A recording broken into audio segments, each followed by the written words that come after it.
नमस्कार विद्यार्थी मित्रांनो, स्पॉटलाइट अकॅडमीच्या या प्लॅटफॉर्मवर तुमचं सर्वांचं स्वागत आहे। आपण आपली जी टेस्ट क्रमांक 8 आहे त्याचं डिस्कशन बघणार आहोत।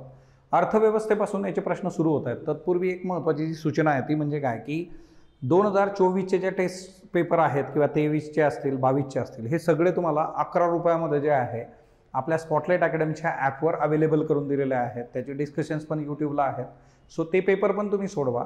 आपले सगळे पेपर जे आहेत प्रॉपरली इन हाऊस जे आहे आपण प्रिपेअर करतो आणि त्यामुळे जे आहे प्रश्नांची क्वालिटी आणि त्या सगळ्या गोष्टी ज्या आहेत तुम्हाला तिकडे रिफ्लेक्शन त्याच्यासाठी रिफ्लेक्ट होऊ शकतात, चान्सेस खूप जास्त असतात बघा। त्यामुळे एक सिंपल गोष्ट आहे की सर्वांनी ते पण पेपर सोडवा। आता इश्यू कसा आहे की जेव्हा आपण मॅक्झिमम पेपर सोडवतो तेव्हा आपल्याला जास्तीत जास्त जे आहे तर गोष्टी ज्या आहेत त्या क्लिअर पण होतात आणि MCQमध्ये कसं आहे की तुम्ही जेवढं प्रॉपरली गोष्टी द्याल तर त्याच्यातून तुम्हाला जे आहे की तो एक MCQचा सेन्स पण डेव्हलप होत जातो। सो त्यातून तुमची एक प्रकारे मिनी रिव्हिजन पण होऊन जाईल विषयांची। कुठलाही आस्पेक्ट जो आहे पूर्ण सिलेबसमधला तो असा आपला राहून गेला प्रश्नांच्या बाबतीमध्ये असं होणार नाही। सो ती काळजी प्रत्येक जे आहे पेपर सेटर घेतोच इथं। पण मुळात जे आहे की इतर पेपर पण आहे, म्हणजे 22, 23, 24 आणि 25 असे जर 4 वर्षाचे पेपर तुम्ही नीट सोडवले, तिच्यातला करंटचा खूप जुना पार्ट जो आहे 23 आणि 22 मधला जो सोडून द्या, पण बाकीचे प्रश्न जे आहेत ते तुम्हाला खूप चांगल्या पद्धतीने जे आहेत तर ते हेल्प करतील येत्या काळासाठी।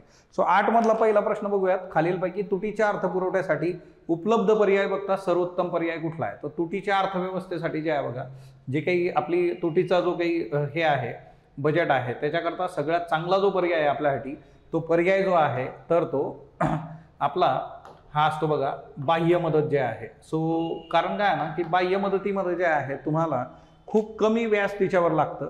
आयदर व्याज लागणार पण आहे, खूप कमी व्याज पण लागेल तिच्यामुळे, कारण बाह्य कर्ज घ्या, अंतर्गत कर्ज घ्या, व्याज तिच्यावर लागणार आहे।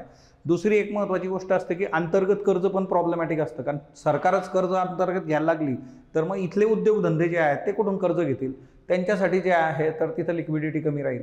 आणि सगळ्यात शेवटचा जो पर्याय आहे तुमचा तो म्हणजे काय की चलन छपाई, तर प्रिंटिंग ऑफ करन्सी प्रिंट केली तर काय होईल, तिच्यामध्ये सगळं गणित गडबडून जाईल बघा, कारण इन्फ्लेशन मोठ्या प्रमाणावर होऊ शकतं असा तो कन्सर्न आहे।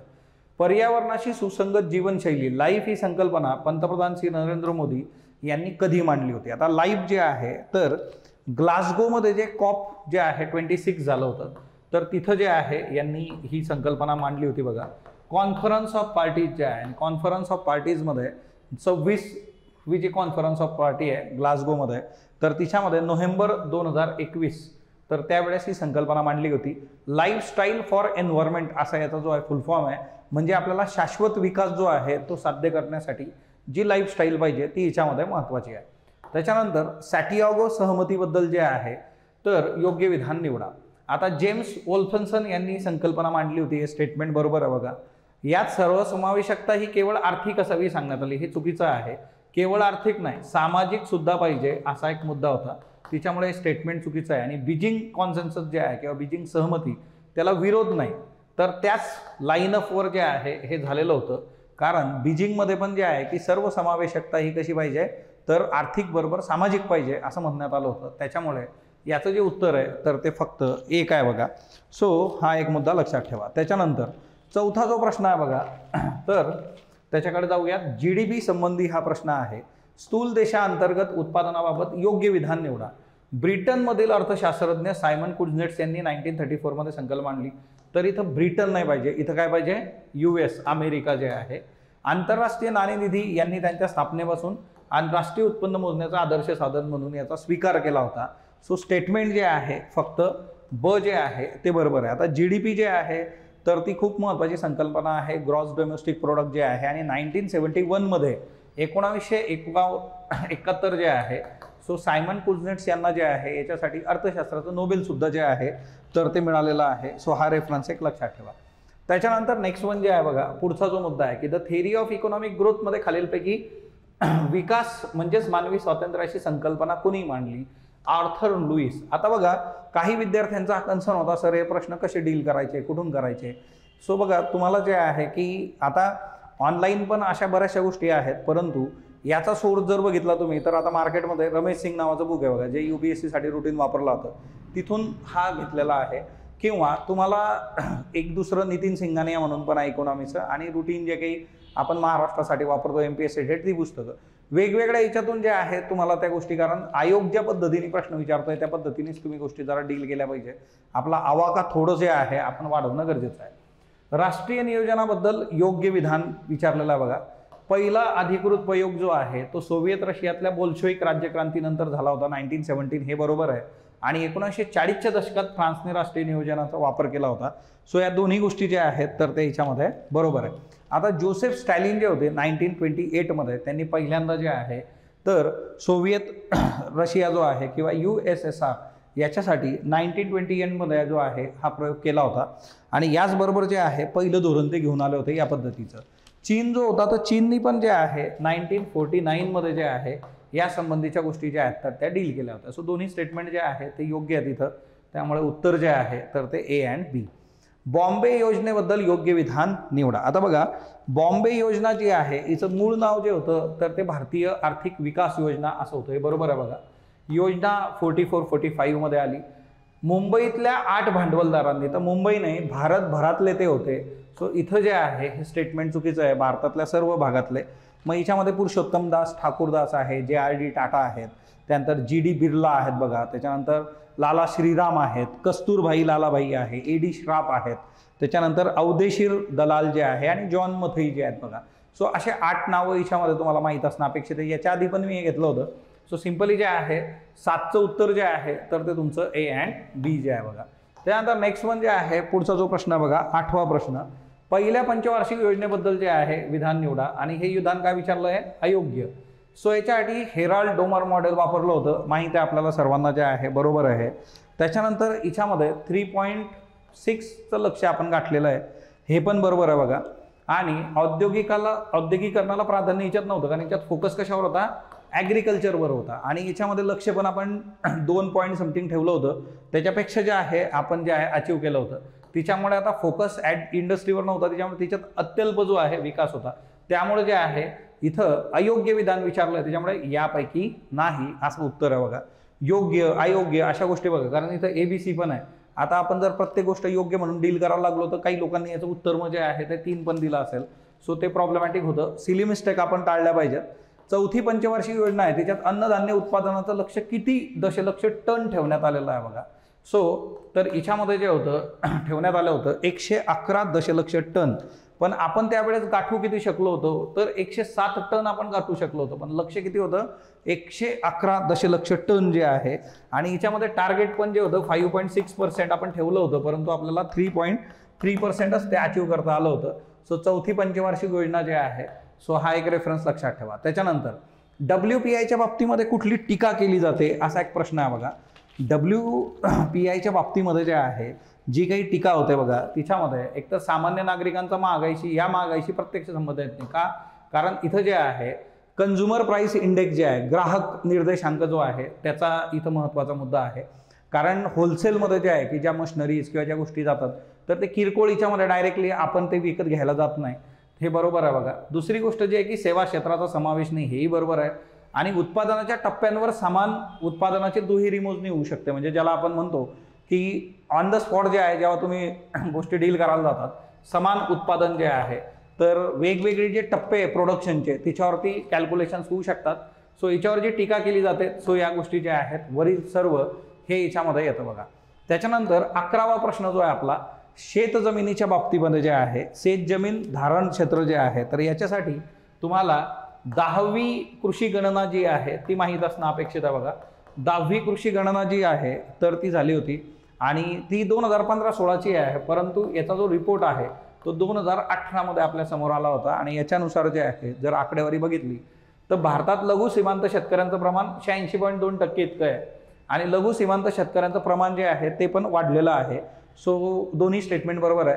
आणि दुसरी गोष्ट की लघु आणि सीमांत म्हणजे काय की 2 हेक्टरपेक्षा जी जमीन जी आहे ती कमी आहे, त्याला लघु आणि सीमांत म्हटलं जातं. सो त्याच्यामुळे 11 जो आहे त्याचं उत्तर जे आहे A आणि B जे आहे बघा. त्याच्यानंतर नेक्स्ट वन जे आहे, भारतात सन 1966-67 पासून कोणत्या पिकापासून हमी भावाची सुरुवात करण्यात आली होती? उत्तर जे आहे तर ते गहू आहे बघा. MSP FRP ह्या गोष्टी आपण प्रॉपरली वर्क करणं गरजेचं आहे. MSP जी आहे ते कृषी खर्च व मूल्य आयोग जो आहे 1985 त्यांच्यानुसार जो आहे तो डिक्लेअर होतो. आणि त्याच्याबरोबरच जे आहे cabinet committee on economic affair जे आहे ती त्याला मंजुरी देते आणि गहू जो आहे याच्यापासून ही सुरुवात झाली होती. आता जे आहे टोटल 23 पिकांसाठी जे आहे ह्या गोष्टी डील होतात बघा. PM किसान ही योजना जी आहे भारत सरकारद्वारे कधीपासून सुरुवात करण्यात आलेली आहे, तर 13चा जर विचार केला तर PM किसान जी आहे तर ती 24 फेब्रुवारी 2019 पासून सुरुवात केलेली आहे. जेवढ्या काही महत्त्वाच्या योजना आजच्या डेटमध्ये तुमच्या समोर आहेत, PM किसानमध्ये जे आहे 6,000 रुपये मिळतात बघा. 2,000 रुपये जे आहे 3 तिच्यामध्ये इन्स्टॉलमेंटमध्ये पैसे येतात शेतकऱ्यांना. महत्त्वाच्या जेवढ्या योजना आहेत त्या प्रॉपरली डील करा. महाराष्ट्र टेक्निकल टेक्सटाईल मिशनबद्दल योग्य विधान निवडा.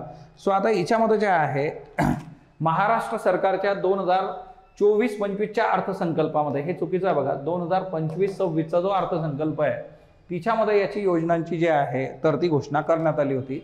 आणि इथून विदर्भातल्या कापूस उत्पादक शेतकऱ्यांच्या उत्पन्नामध्ये जे आहे ती वाढ होईल. कारण जेव्हा तुमच्याकडे टेक्निकल टेक्सटाईल येतं तर तिथं जे आहे कापूस घेतला जाईल आणि त्याच्यातून बेनिफिट्स मिळतील.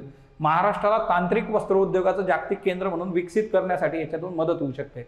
त्यामुळे इथं जे आहे B आणि C हे उत्तर बरोबर आहे बघा.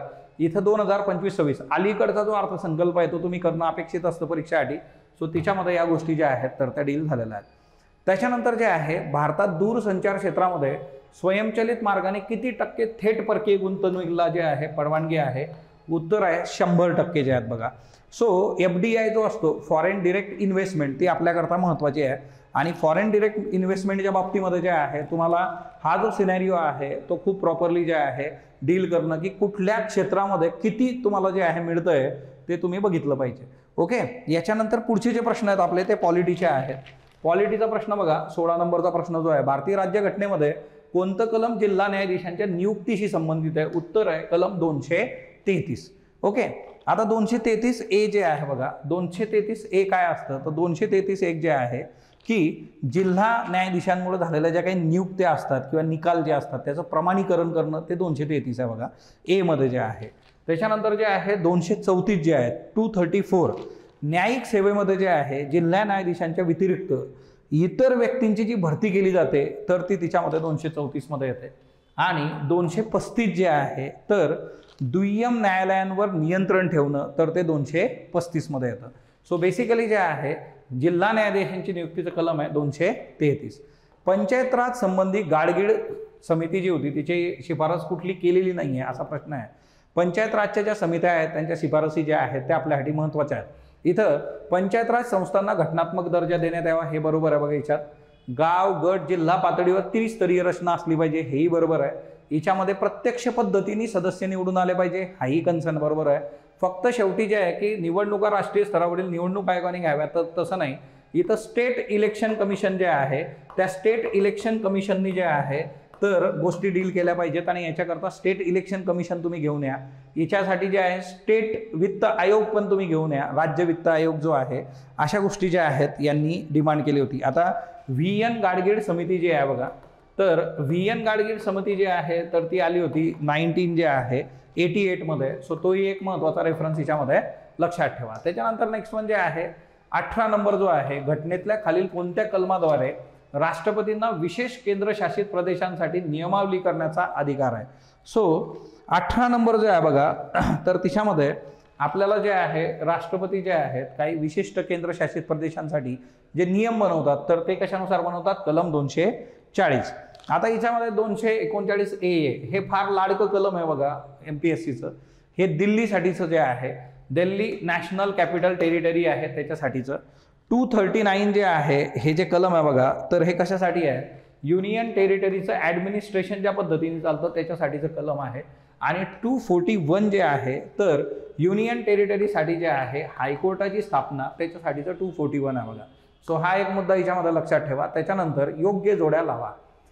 राज्यघटनेतलं कलम आणि पंचायती संबंधीचे जे विषय आहेत बघा त्याच्या संबंधीचा हा प्रश्न आहे आणि याचं उत्तर जे आहे तर ते 3 आहे बघा.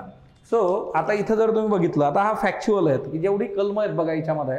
सो बऱ्याचशा विद्यार्थ्यांचा जो कन्सर्न आहे की सर हे कसं डील करायचं, तर याला फॅक्च्युअल आहे. हे जे महत्त्वाचे कलम आहेत ते पाठच पाहिजेत.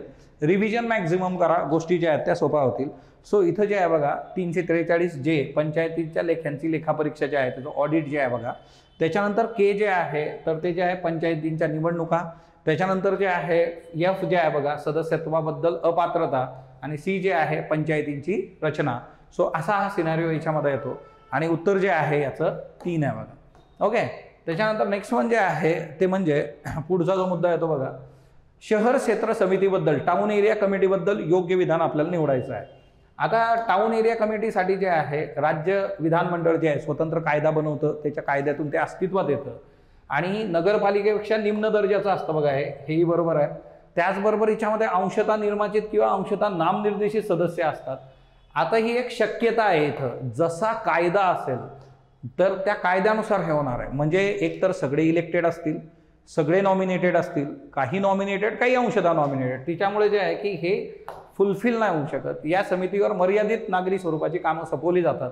सो इथं जे आहे सी जो आहे तो येणार नाही. So ABD is the answer. त्याच्यानंतर पुढचा प्रश्न जो आहे बघा तो आहे योग्य जोड्या लावा. केंद्रशासित प्रदेश आणि त्याची न्याय व्यवस्था. कुठला केंद्रशासित प्रदेश कुठल्या हायकोर्टाशी जोडला गेलेला आहे? सो लक्षद्वीप जो आहे तर तो केरळशी जोडलेला आपल्याला बघायला मिळतो बघा. पहिल्याचं जे आहे ते 3 आहे. पुडुचेरी जे आहे मद्रास, त्याच्यानंतर जे आहे अंदमान निकोबार कलकत्ता आणि दादरा नगर हवेली मुंबई उच्च न्यायालय जे आहे. सो याचं उत्तर जे आहे तर ते एक उत्तर असं याचं आहे. सो कुठला केंद्रशासित प्रदेश कुठल्या हायकोर्टाशी जोडलेला आहे ते जरा तुम्ही बघणं अपेक्षित आहे.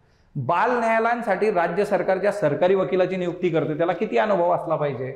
आन्सर इज 7 इयर्स जे आहे बघा.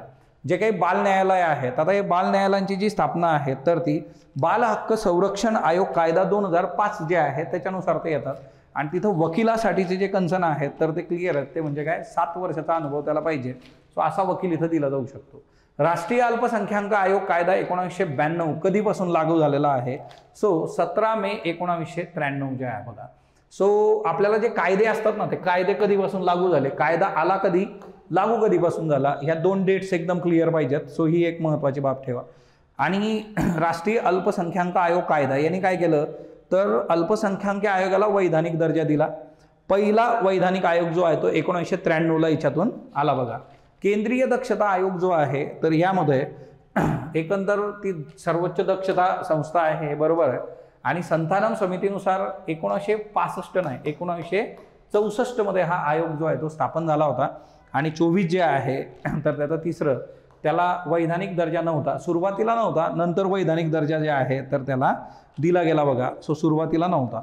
सो बेसिकली ते स्टेटमेंट जे आहे ते योग्य आहे. आणि याच्यामध्ये जी कमिटी असते बघा ती कमिटी म्हणजे 1+2 किंवा याच्यापेक्षा कमी सदस्य असू शकतात. आणि हे सदस्यांची नियुक्ती करण्यासाठी जी समिती तिच्यामध्ये पंतप्रधान असतात, 3 सदस्यीय समिती असते, होम मिनिस्टर असतात आणि लोकसभेचे जे आहेत तर ते अपोजिशन लीडर याच्यामध्ये असतात बघा. सो हा एक मुद्दा याच्यामध्ये लक्षात ठेवा. त्याच्यानंतर बार काउन्सिलचा प्रश्न बघा पुढचा जो आहे. बार काउन्सिल हे चॅप्टर जे आहे ना 7th एडिशनमध्ये जे आहे लक्ष्मीकांतच्या आलेलं आहे. सो बार काउन्सिलचा जर विचार केला तर भारतीय विधिज्ञ परिषद ही स्वायत्त संस्था आहे बघा. आणि न्यायमूर्ती S.R. दास समितीनुसार याची स्थापना झालेली आहे. सो 25वा जो प्रश्न आहे तर याचं दोन्ही स्टेटमेंट बरोबर आहे. आणि 1961चा ऍक्ट आहे त्याच्यानुसार हे डील झालेलं आहे बघा. आता 26 जे आहे बघा 1999 मध्ये कोणत्या राज्याच्या विधानसभेत सार्वत्रिक निवडणुकीत संपूर्ण राज्यात सर्वप्रथम इलेक्ट्रॉनिक मतदान यंत्राचा म्हणजेच EVMचा वापर करण्यात आला? आता EVMच्या बाबतीमध्ये जर बघितलं तर आता सध्या EVM खूप चर्चेमध्ये आहे. सुप्रीम कोर्टामध्ये पण हरियाणातली एक सरपंच पदाची निवडणूक आहे, त्याच्यामुळे हे न्यूजमध्ये जास्त आलेलं आहे. सो इथं जे आहे उत्तर याचं जे आहे welcome to Goa Singham. Okay, Goa is the answer. बरं, हे सगळे राज्य जे तुमच्या समोर आहेत राजस्थान, नागालँड, मध्य प्रदेश, नागालँडमधली कॉन्स्टिट्युएन्सी होती ती याच्यामुळे न्यूजमध्ये आली होती किंवा सुरुवातीच्या काळामध्ये इथं EVM वापरले गेलेले आहेत. पण संपूर्ण राज्यात गोवा. भारतातल्या संविधानातील मूलभूत हक्कांचं महत्त्व काय बघा, तर याचं उत्तर जे आहे ते वरील सर्व असं आहे. हे सगळ्या गोष्टी आपल्या लोकशाही शासन व्यवस्थेचा तो पाया आहे. व्यक्ती स्वातंत्र्याचा मूलाधार, धर्मनिरपेक्षता, अल्पसंख्याक समाजातले दुर्बल घटक येतात, हिताचं रक्षण, अशा सगळ्या गोष्टी ज्या आहेत याच्यामध्ये येतात. So all of the above is the answer. संविधानातल्या राज्याच्या धोरणाच्या मार्गदर्शक तत्वांपैकी कुठलं तत्व समाजवादी तत्व नाही आहे असा प्रश्न आहे बघा. आपण जर DPSP बघितलं तर DPSP गांधीयन, लिबरल इंटेलेक्च्युअल आणि सोशलिस्ट अशा 3 याच्यामध्ये डील होतात. असे प्रश्न याच्या आधी पण विचारलेले आहेत. आता उद्योगांमध्ये जे आहे व्यवस्थापनामध्ये कामगार असणं, सो 43A हे कलम याच्यासाठी आहे. हे सोशलिस्ट आस्पेक्ट आहे बघा. गरिबांना मोफत कायदेशीर सल्ला जो आहे किंवा कायदेशीर सहाय्य सहाय्य जे आहे हे पण जे आहे सोशलिस्ट आहे. प्रसूती विषयक जे आहे तरतूद असणं 42 ते पण तिकडे येतं. आणि हिच्यातला जो मात्र जे आहे बघा ग्रामीण भागात कुटीर उद्योग जे आहे 43 जे आहे. ओके 43 जे आहे तर 46 कलम जे आहे तर ते आपल्याला गांधीयन प्रिन्सिपलशी रिलेट करतं. सो हे समाजवादी तत्व नाही आहे. तिच्यामुळे आन्सर जे आहे तर ते 4 आहे बघा. संसदेच्या साध्या बहुमताद्वारे खालीलपैकी कोणत्या घटनादुरुस्ती करता येतात. घटनादुरुस्ती जी आहे म्हणजे 368च्या हिच्यामध्ये तुम्हाला जावं लागणार नाही. साधं बहुमतीच्यासाठी लागतं. सदस्यांचं वेतन, सदस्यांची इंग्रजीमध्ये वापर, त्यांचा इंग्रजीचा वापर संसदेमध्ये, आदिवासी क्षेत्रांचं प्रशासन, या सगळ्या गोष्टी. वस्तू सेवा कर मात्र जे आहे तर तो स्पेशल मेजॉरिटी प्लस स्टेटचा जे आहे होकार अशा कॅटेगरीमध्ये जातं. सो कन्सेंट ऑफ स्टेट जे आहे बघा. जीएसटी आहे आणि जीएसटीमध्ये केंद्र आहे, राज्य आहे, सगळे आहेत, म्हणून स्पेशल मेजॉरिटी प्लस राज्यांचा सहभाग. आणि त्याच्यामुळे जे आहे याचं उत्तर जे येतं ABD इज द आन्सर जे आहे बघा. त्याच्यानंतर 30वा प्रश्न जो आहे तो जर तुम्ही बघितला तर 30वा प्रश्न खालीलपैकी कोणतं तत्व कुलदीप नायर खटल्यानुसार मूलभूत संरचनेत समाविष्ट करण्यात आलेलं आहे. तर हिच्यामध्ये जे आहे बघा मुक्त आणि निपक्षपाती निवडणूक जे आहे ही हिच्यामध्ये करण्यात आली होती. याच्याबरोबर लोकशाहीचं तत्व पण होतं कुलदीप नायर केसनुसार. आता कसं आहे ना की बेसिक कन्सेप्टसाठी जे खटले आहेत ते तुम्हाला माहीत पाहिजेत. आणि हिच्यामध्ये कुलदीप नायर खटला जो आहे तो आपल्याला मुक्त आणि निपक्षपाती निवडणूक. आता मी का विचारलं, कारण सध्याची जी परिस्थिती भारतामधली आहे त्या परिस्थितीचा विचार करता तुम्हाला हे विचारले जाण्याचे चान्सेस खूप जास्त आहे. निवडणूक आयोग, निपक्षपाती निवडणुका याच्यावर बराच चर्चेचा मुद्दा आहे. त्याच्यामुळे CBB मधून हा प्रश्न घेतला आहे. त्याच्यानंतर करंटचे प्रश्न बघूयात. नॅशनल लायब्ररी ऑफ फ्रान्स इथं छत्रपती शिवाजी महाराजांची बखर सापडलेली आहे, त्याच्याबद्दल बिनचूक विधान. तर गुरुप्रसाद कानिटकर आणि मोहनदानी हे मुंबईतले नाही, हे पुण्यातले संशोधक आहेत. सो हे स्टेटमेंट चुकीचं आहे बघा. बखर जी आहे ती मोडी लिपीमध्ये आहे आणि 1940 नंतर जे आहे ही बखर आहे असं म्हटलं गेलेलं आहे. आता हिच्यामध्ये छत्रपती शिवाजी महाराजांची पूर्ण कारकीर्द आहे आणि छत्रपती संभाजी महाराजांच्या कारकिर्दीचा काही भाग हिच्यामध्ये जे आहे तर तो येतो. फ्रान्समध्ये ही बखर सापडली, त्यामुळे आन्सर जे आहे B आणि C आहे. पुढचा प्रश्न बघा. पंतप्रधान नरेंद्र मोदी यांनी दिलेला order of the Saint Andrew the Apostle सर्वोच्च नागरी पुरस्कार कुठल्या देशाशी संबंधित आहे. सो उत्तर जे आहे याचं तर ते रशिया आहे बघा. मनरेगाच्या निधीचा वापर करण्यात अग्रेसर असणाऱ्या राज्यांचा क्रम ओळखा. आता एकतर जे आहे यामध्ये मनरेगासाठीचा जो निधी आहे तो वापरणारी जी राज्य आहेत बघा प्रॉपरली केरळ, तमिळनाडू, हिमाचल, आंध्रा. ओके. आता बऱ्याच लोकांचा हाही कन्सर्न आहे की जे रुटीन मार्केट सोर्सेस आहेत त्याच्यातून करंटचे प्रश्न टॅकल होत नाही आहेत, तर त्याच्याकरता स्पॉटलाईटच्या नोट्स अवेलेबल आहेत, टेलिग्रामवर पण अवेलेबल आहे. 2024च्या 2025च्या नोट्स प्रॉपरली बघा, तुम्हाला प्रॉब्लेम येणार नाही करंटमध्ये. त्याच्यानंतर 44 जे आहे आसामने अननसापासून जे आहे वाईन तयार करण्याची योजना केलेली आहे. तर आसामने मेघालय बघा, मेघालयने जे आहे ही योजना तयार केलेली आहे. मधल्या काळामध्ये याच्यावर जे आहे मोठ्या प्रमाणावर जे आहे अननसाचं प्रोडक्शन म्हणून द हिंदूला आर्टिकल आलं होतं. आसाममध्ये जे आहे 2 प्रकार, क्यू आणि क्वीन. आसाम जे आहे बघा, या आसाममध्ये क्यू आणि क्वीन नावाचे जे आहेत 2 व्हरायटी मोठ्या प्रमाणावर अननसाच्या ज्या आहेत तर त्या वर्क होतात. Nepal, Qatar, Saudi Arabia, UAE, Maldives हे देश मोठ्या प्रमाणात जे आहे अननसाची आयात करतात, असा तो सिनेरिओ आहे. त्याच्यानंतर नेक्स्ट वन जे आहे बघा, पर्ल स्पॉट माशासाठी जिनोम एडिटिंग कार्यक्रम जे आहे ते कोणत्या राज्याने सुरू केलेला आहे तर केरळ. आता इथे एक गोष्ट लक्षात घ्या की माशाचं वजन वाढलं पाहिजे. पर्ल स्पॉटचं जे काही प्रोडक्शन आहे आणि त्याच्यामध्ये पण त्याचं वेट कमीत कमी कालावधीत जास्त वाढणं. जसं चिलापिया नावाची जी काही प्रजाती आहे बघा, आफ्रिकन ओरिजिन आहे, याच्या जिनोमशी जे आहे तर ते डील करून हा प्रयोग जो आहे तो सध्या केरळ करतोय. प्रजोत्पादन, वजन दोन्ही गोष्टींमध्ये गोष्टी डील झाल्या पाहिजे. त्याच्यानंतर स्मार्ट सिटी मिशन बाबत बिनचूक विधान जे आहे तर ते निवडा. सो हिच्यामध्ये जे आहे स्मार्ट सिटी जी आहे बघा 2015 जूनमध्ये मिशन जे आहे स्मार्ट सिटीचं जे आहे सुरू झालं होतं आणि याला एक्सटेन्शन जे दिलं गेलं होतं तर ते 31 मार्च 2025 पर्यंत मुदतवाढ याला दिली होती. आणि हे वित्त मंत्रालयाच्या अंडर नाही आहेत बघा. हे जे येतं तर हे मिनिस्ट्री ऑफ अर्बन डेव्हलपमेंट जे आहे, सो शहरी विकास जे आहे त्याच्या अंतर्गत येतं. त्याच्यामुळे उत्तर फक्त काय आहे अ जे आहे बघा. त्याच्यानंतर नेक्स्ट वन जे आहे, कोणत्या राज्याने सर्वप्रथम अग्निवीरांसाठी पोलीस दलात पदं आरक्षित केली. सो इथं जे आहे हरियाणा हे जे राज्य आहे यांनी अग्निवीरांसाठी जे आहे पदं जी आहेत तर ती आरक्षित केली. कोणत्या शहराला जुलै 2025 मध्ये युनेस्को कलात्मक शहरांच्या नेटवर्कमध्ये साहित्याचं शहर म्हणून सामील करण्यात आलं? कोझिकोडे इज द आन्सर जे आहे बघा. कोझिकोडे जे आहे याला साहित्याचं जे आहे शहर म्हणून मान्यता दिली गेली. आता हा जो 16th प्रोग्राम झाला होता बघा, कलात्मक शहर किंवा युनेस्को क्रिएटिव्ह सिटी नेटवर्क जे आहे, सो हा 16वा पोर्तुगालमध्ये झाला होता आणि हिच्यामध्ये जे आहे कोझिकोडे जे आहे त्याला साहित्याचं शहर म्हणून मान्यता दिली. ओके. त्याच्यानंतर 39 जे आहे बघा, तर हिच्यामध्ये तुम्हाला बिनचूक नसलेलं विधान म्हणजे जे आहे, बिनचूक म्हणजे बरोबर नसलेलं म्हणजे बरोबर नसलेलं चूक विधान.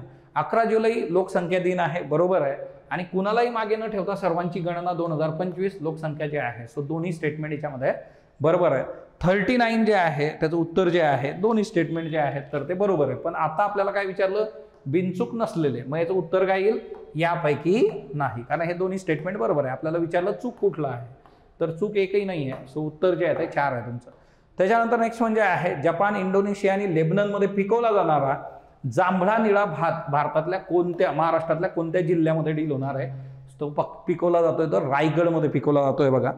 आणि रिसेंटली जे आहे आपल्याला आपण ज्याला म्हणतो की मशरूम, ब्ल्यू कलरचं मशरूम पण सापडलेलं आहे बघा. कुठं सापडलं आहे मला कमेंट बॉक्समध्ये सांगा. करंटमध्ये आपण बघितलं होतं. त्याच्यानंतर जे आहे डॉक्टर द्वारकानाथ कोटणीस जे आहेत बघा, तर त्यांच्याबद्दलचं स्टेटमेंट आहे. सोलापूरमध्ये त्यांचं स्मारक आहे, बरोबर आहे बघा. पहिलं विश्वयुद्ध नाही, सेकंड सिनो जपान वॉर जे आहे 1938 मधलं जे आहे चीन जपान युद्ध होतं दुसरं, तिच्यामध्ये जे आहे तर त्यांनी मदत केली होती तिथं चायनामध्ये. सो चायना आणि सोलापूरचं रिलेशन जे आहे ते खूप घट्ट आहे बघा. जरी आपलं चांगलं नसलं सगळ्यांचं तरी. जोरावर रणगाड्याबाबत योग्य विधान निवडा. 25 टन वजनाचा पहिला रणगाडा आहे, कारण जे काही रणगाड्याचं वजन असतं ते 50% कमी याच्यामध्ये तुम्हाला बघायला मिळतं. 2030 पर्यंत हा रणगाडा भारतीय सैन्यामध्ये समाविष्ट होऊ शकतो. तर 2030 नाही तर हा 2027 पर्यंत समाविष्ट होणं अपेक्षित आहे. तिच्यामुळे जे आहे याचं उत्तर जे आहे फक्त असं आहे बघा. त्याच्यानंतर 43 जे आहे नागास्त्राबाबत योग्य विधान निवडा. आता नागास्त्र जे आहे बघा त्याच्याबद्दल 3 स्टेटमेंट तुमच्या समोर आहे. विदेशी बनावटीचा आत्मघातकी ड्रोन आहे, हे बरोबर आहे बघा. आणि तो 150 किलोमीटर नाही 30 किलोमीटर एवढाच त्याचा पल्ला आहे आणि 60 मिनिटापर्यंत तो भ्रमंती करू शकतो. आता याचं एक वैशिष्ट्य असं आहे बघा की जर याला याचं लक्ष नाही भेटलं तर हा रिटर्न येतो आपल्याकडं. म्हणजे जर आपण भेदला आणि तो गेलं तिकडं जे आहे ते उडवलं तर ते जाईलच असं नाही आहे. त्याला जर त्याचं टार्गेट नाही सापडलं तो रिटर्न येऊन जातो आपल्याकडे. तर हे एक वैशिष्ट्य त्याचं आहे. 75% पर्यंत स्वदेशी याच्यामध्ये गोष्टी आहेत. सो उत्तर जे आहे A and C. त्याच्यानंतर 44 नंबरचा प्रश्न आहे बघा. प्रशासकीय अधिकारी असलेल्या रोबोटने आत्महत्या केली म्हणून कोणता देश चर्चेमध्ये आला? तर दक्षिण कोरियामध्ये असं घडलं होतं की एक रोबोट आहे आणि त्या रोबोटला खूप जास्त काम लावलं, तो स्ट्रेसमध्ये आला आणि त्यांनी आत्महत्या केली असं म्हटलं गेलं. म्हणजे मुळात काय होतं की एक वेळ जास्त काम केल्याने मशीनवर पण लोड येतो, तर मग माणसाची काय गत आहे. सो त्यामुळे दक्षिण कोरिया न्यूजमध्ये आला होता. जगातली पहिली CNG बाईक जी आहे तर ती कुठल्या कंपनीने आणलेली आहे? सो जगातली पहिली CNG बाईक बजाजने आणलेली आहे. ही पेट्रोल प्लस CNG अशी हायब्रिड बाईक आहे आणि 2 kg CNG मध्ये जे आहे 230 किमी एवढं अंतर जे आहे तर ती गाठू शकते. सो बेसिकली जे आहे बघा आत्तापर्यंत जेवढ्या टेस्ट झालेल्या आहेत त्याचं प्रॉपरली अनालिसिस करा. ह्या पेपरमध्ये काय चुकतंय काय नाही, कुठल्या गोष्टींवर आपण फोकस केला पाहिजे ते आपण प्रॉपरली बघणं अपेक्षित आहे. आणि येणाऱ्या टेस्टमध्ये सुद्धा जे आहे की तुमचा परफॉर्मन्स कशा पद्धतीने याच्यापेक्षा उजवा राहील त्याच्यावर तुम्ही काम करणं अपेक्षित आहे. So thank you all of you, best of luck. नमस्कार विद्यार्थी मित्रांनो, स्पॉटलाईट अकॅडमीची बघा आपली टेस्ट नंबर 8 जी झालेली होती बघा, त्याचे जे इतिहास या विषयाचे जे प्रश्न आहेत त्याचं जे अनालिसिस आहे ते आज आपण बघणार आहेत बघा. 46 नंबरचा म्हणजे इतिहासाचा पहिला प्रश्न आहे बघा की वेलबी कमिशनच्या रिलेटेड तुम्हाला प्रश्न विचारला होता बघा. आणि हे जे वेलबी कमिशन आहे तर ते तुमचं जे खर्च जे दिसून येतो बघा, ज्या वेलबी कमिशन जे आहे तो जे ब्रिटिश सरकार जे आहे भारतीय खजिन्यातून जो खर्च करत होतो हा खर्च बेसिकली एका गरजेपेक्षा जास्त तुम्हाला दिसून येतो. आणि मग पर्टिक्युलरली हे जे होम चार्जेस जे दिसून येतात बघा, आता होम चार्जेसवर देखील एका मागं टेस्ट सिरीजला आपण प्रश्न बघितला की होम चार्जेसमध्ये येतं काय काय. बेसिकली भारताचं प्रशासन चालवण्यासाठी जे खर्च आहेत बघा, आणि हेच होम चार्जेसच्या माध्यमातून ब्रिटिश सरकार भारतीय खजिना किंवा भारतीय पैसा कसा लुटून नेत आहे वगैरे अशा गोष्टी दादाबाईंनी पण आपल्या poverty and un-British rule in इंडियामध्ये वगैरे दाखवले आहेत बघा. तर त्या त्याच रिलेटेड हे वेल्बी कमिशन वगैरे नेमण्यात आलं होतं बघा. ओके. भारतातील काही जो लष्करी खर्च असेल बघा तर तो ब्रिटिश तिजोरीतून करावा, भारतीय महसुलातून नव्हे, अशी शिफारस यांनी केली होती. दोन्ही स्टेटमेंट बघा अर्थकारणाशी किंवा अर्थ गोष्टीशी निगडीत आहेत बघा. त्याच रिलेटेड एक कमिशन होतं. KT तेलंग वगैरेचे बिगर सरकारी मेंबर वगैरे असणारे पण तुम्ही बघू शकता, किंवा दादाभाई नौरोजी असतील. याच वेल्बी कमिशन पुढं साक्ष दिली होती बघा. गोपाळकृष्ण गोखले आणि दिनशॉ वाचा यांनी हे साक्ष वगैरे दिलेली होती. तो पण एक प्रश्न एकदा विचारून गेलेला आहे बघा. तर याच्या शिफारशी 1919च्या भारत शासन अधिनियमाद्वारे लागू करण्यात आल्या. आता हे स्टेटमेंट चुकीचं आहे बघा, कारण हे वेल्बी कमिशन जे नेमलेले आहेत बघा हे 1900 मधलं तुम्हाला सेशन तुम्हाला दिसून येईल. आणि आता मी याच्या शिफारशी 1919, याच्या आधी 1909चा पण कायदा आला आहे बघा, बरोबर. त्यामुळे 20 वर्षानंतर 1919च्या कायद्यामध्ये ह्याच्या शिफारशी लागू केल्या का, तर असं नाही आहे. हे विधान जे आहे ते चुकीचं राहतं. पहिले बघा जे आहे की म्हणजे बेसिकली भारतीय खजिन्यातनं जे आहे ते ब्रिटिश शासन गरजेपेक्षा जास्त खर्च करायचा आणि हे लूट आहे असं जी ओरड होती बघा, त्या रिलेटेड त्या खजिना किंवा पर्टिक्युलरली खर्च जो असेल तर त्या खर्चावर बंधनं टाकण्यासाठी, काही खर्च कमी करण्यासाठी हे वेल्बी कमिशन होतं. होम चार्जेस पर्टिक्युलरली सगळ्यात मोठा खर्च, तर त्यासाठी हे करण्यात आलं होतं. आणि काही खर्च तिकडच्या खजिन्यातून करावा वगैरे असं ते सांगण्यात आलं. जसं 1919च्या कायद्यामध्ये एक तरतूद आहे याची की हाय कमिशनर वगैरे जे पद निर्माण केलं आणि त्याचा खर्च वगैरे तिकडनं करण्यात आला, तिकडच्या ब्रिटिश खजिन्यातनं वगैरे, असं त्या गोष्टी तुम्हाला मेन्शन आहेत बघा. पॉलिटीच्या पहिल्या जो तुम्हाला चॅप्टर आहे बघा, historical background to the constitution, तर त्याच्यामध्ये देखील ह्या गोष्टी दिल्या आहेत बघा. तर याच्या शिफारसी ज्या आहेत 1909 पासूनच तुम्हाला दिसून येतात. तर 1919च्या भारत शासन अधिनियमाद्वारे चुकीचं ठरतं बघा. त्यामुळे आन्सर आहे फक्त A आणि B ही विधानं बरोबर आहे. 1 नंबर जे आहे ते तुमचं याचं करेक्ट आन्सर तुम्हाला दिसून येतं बघा. नेक्स्ट जो क्वेश्चन जे आहे, नेक्स्ट क्वेश्चन जो आहे त्याच्यामध्ये बघा विधानं तुम्हाला दिली आहेत आणि योग्य वाक्यच तुम्हाला विचारले आहेत बघा. तर विधान आपण आधी बघून घेऊ की संस्थानिक राज्ये आणि ब्रिटिश सरकार, ओके, म्हणजे प्रिन्सली स्टेट्स जे असतील, प्रिन्सली स्टेट्स आणि ब्रिटिश सरकार यांच्यातील संबंध तपासण्यासाठी बटलर समितीची नियुक्ती वगैरे करण्यात आली बघा. तर बटलर समिती याच रिलेटेड होती बघा की संस्थानांची आणि ब्रिटिश सरकार यांच्यातील संबंधाविषयी हे बटलर समिती होती. संस्थानिक राज्यांनी भारत सरकारमध्ये समान भागीदार म्हणून, आता हे समान भागीदार असणार आहेत का बरं, तुम्ही कॉमन गोष्ट बघू शकता बघा. जेव्हा राणीला ही पदवी दिली बघा, कैसरे हिंद वगैरे सारखी पदवी दिली, तेव्हाच जे आहे तर हे संस्थानं जे असतील तर ते ब्रिटिश क्राऊनच्या बरोबरीचा दर्जा दिसत नाही. तर ब्रिटिश क्राऊन सगळ्यात सुपिरियर असेल बघा, तर ते समान येणार आहे का, समान भागीदारी ऑब्व्हियसली नाही आहे बघा, ते सबऑर्डिनेटच असतील. ओके. तर दुसरं विधान त्यामध्ये आपसूक चुकीचं ठरतं बघा. ब्रिटिश क्राऊनचे संस्थानिक राज्यावरील सर्वोच्च अधिकार त्यांच्या संमतीशिवाय कोणत्याही दुसऱ्या प्राधिकरणाकडे हस्तांतरित वगैरे करू नयेत. आणि हेच कारण ठरतं, हे विधान बरोबर आहे बघा, हे दोन्ही विधानं बरोबर आहेत. आता तिसऱ्या बटलर कमिटीमध्ये असं ठरलं होतं की ब्रिटिश क्राऊन जे असेल बघा, म्हणजे राणी असेल किंवा राजा जो असेल, तर त्यांचे जे अधिकार असतील या संस्थानावरचे, तर ते कधीच कुणाकडे हस्तांतर करू नये. आणि म्हणूनच नंतरच्या प्लॅनमध्ये पण माउंटबॅटन प्लॅन जेव्हा स्वतंत्र व्हायची वेळ आली बघा, तेव्हा पण यांना स्वतंत्र राहायचा अधिकार देखील देण्यात आला. तो याच त्याची पाळंमुळे इतर दिसून येतात बटलर कमिटीच्या रेकमेंडेशनमध्ये. त्यांची या संस्थानांची परवानगी असल्याशिवाय यांचे जे क्राऊनचे अधिकार आहेत ते भारताकडे किंवा पाकिस्तान नंतर जे होणार होता बघा, तर त्यांच्याकडे कुणाकडेही असं सोपवू नयेत असं सांगण्यात आलं होतं. आणि क विधान जे आहे ते याच्यामध्ये बरोबर तुम्हाला दिसून येईल. ऑप्शन जे दिले आहेत बघा तुम्हाला, योग्य विधान विचारले आणि क, ए आणि सी जे आहे ते बरोबर. तर ए आणि सी हे बरोबर, म्हणजे पहिलंच परत एकदा जे उत्तर आहे ते बरोबर आहे. ब विधान जे दिसतं, ब सगळी जिथं आहे बघा, समान भागीदार नाही, तर ते तिसरं स्टेटमेंट दुसऱ्या स्टेटमेंटला काय करते, कॉन्ट्राडिक्ट करते बघा. ब्रिटिश क्राऊनचे सर्वोच्च अधिकार असेल संस्थानांवर देखील, ओके, तर ते समान भागीदार वगैरे असणार नाही. त्याच्यानंतरचा जो प्रश्न आहे बघा 48 नंबरचा प्रश्न की नंदकुमार खटला, बरोबर, नंदकुमार खटला जो आहे तर त्या खटल्याशी निगडीत असणारा कोणता गव्हर्नर जनरल जे आहे तर त्याच्यावर आरोप वगैरे होता. हे वॉरेन हेस्टिंगच्या काळातलं, म्हणजे जेव्हा सुप्रीम कोर्टची स्थापना वगैरे झालेली आहे बघा 1773च्या जो ॲक्टमध्ये तुम्हाला दिसून येईल की एलिझा इम्फे वगैरे जे आहेत तर ते पहिले सरन्यायाधीश वगैरे बनतात. आणि ह्या नंदकुमार खटला जे आहे, नंदकुमार खटल्यामध्ये या वॉरेन हेस्टिंगने काय केलं, याच्याशी भ्रष्टाचार वगैरे करून जे आहे आपली संपत्ती कशी मिळवत आहे किंवा पॉवर कंटिन्यू करते असं नंदकुमार याच्यावर आरोप करतात. आणि मग नंदकुमारांना कसं ते फसवलं जातं आणि त्यांना जे आहे फाशी देण्यात येते. ते ब्रिटिश लॉ वापरून इथं फाशी दिली, म्हणजे हा खूप कॉन्ट्रोवर्शियल राहिलेला विषय होता बघा. या नंदकुमार यांना जे फाशी दिली जाते, नंदकुमार बेसिकली काय असतील, दिवाण वगैरे असतील. इथं जेव्हा प्लासी, बक्सार, नंतर बंगाल प्रांत जेव्हा ताब्यात येतो तर तिथला हा सगळा प्रकार तुम्हाला दिसून येईल. अवध, बंगाल हा जो रिजन जेव्हा ताब्यात येतो तर तिथला नंदकुमार खटला जे आहे ते तुम्हाला दिसून येतो.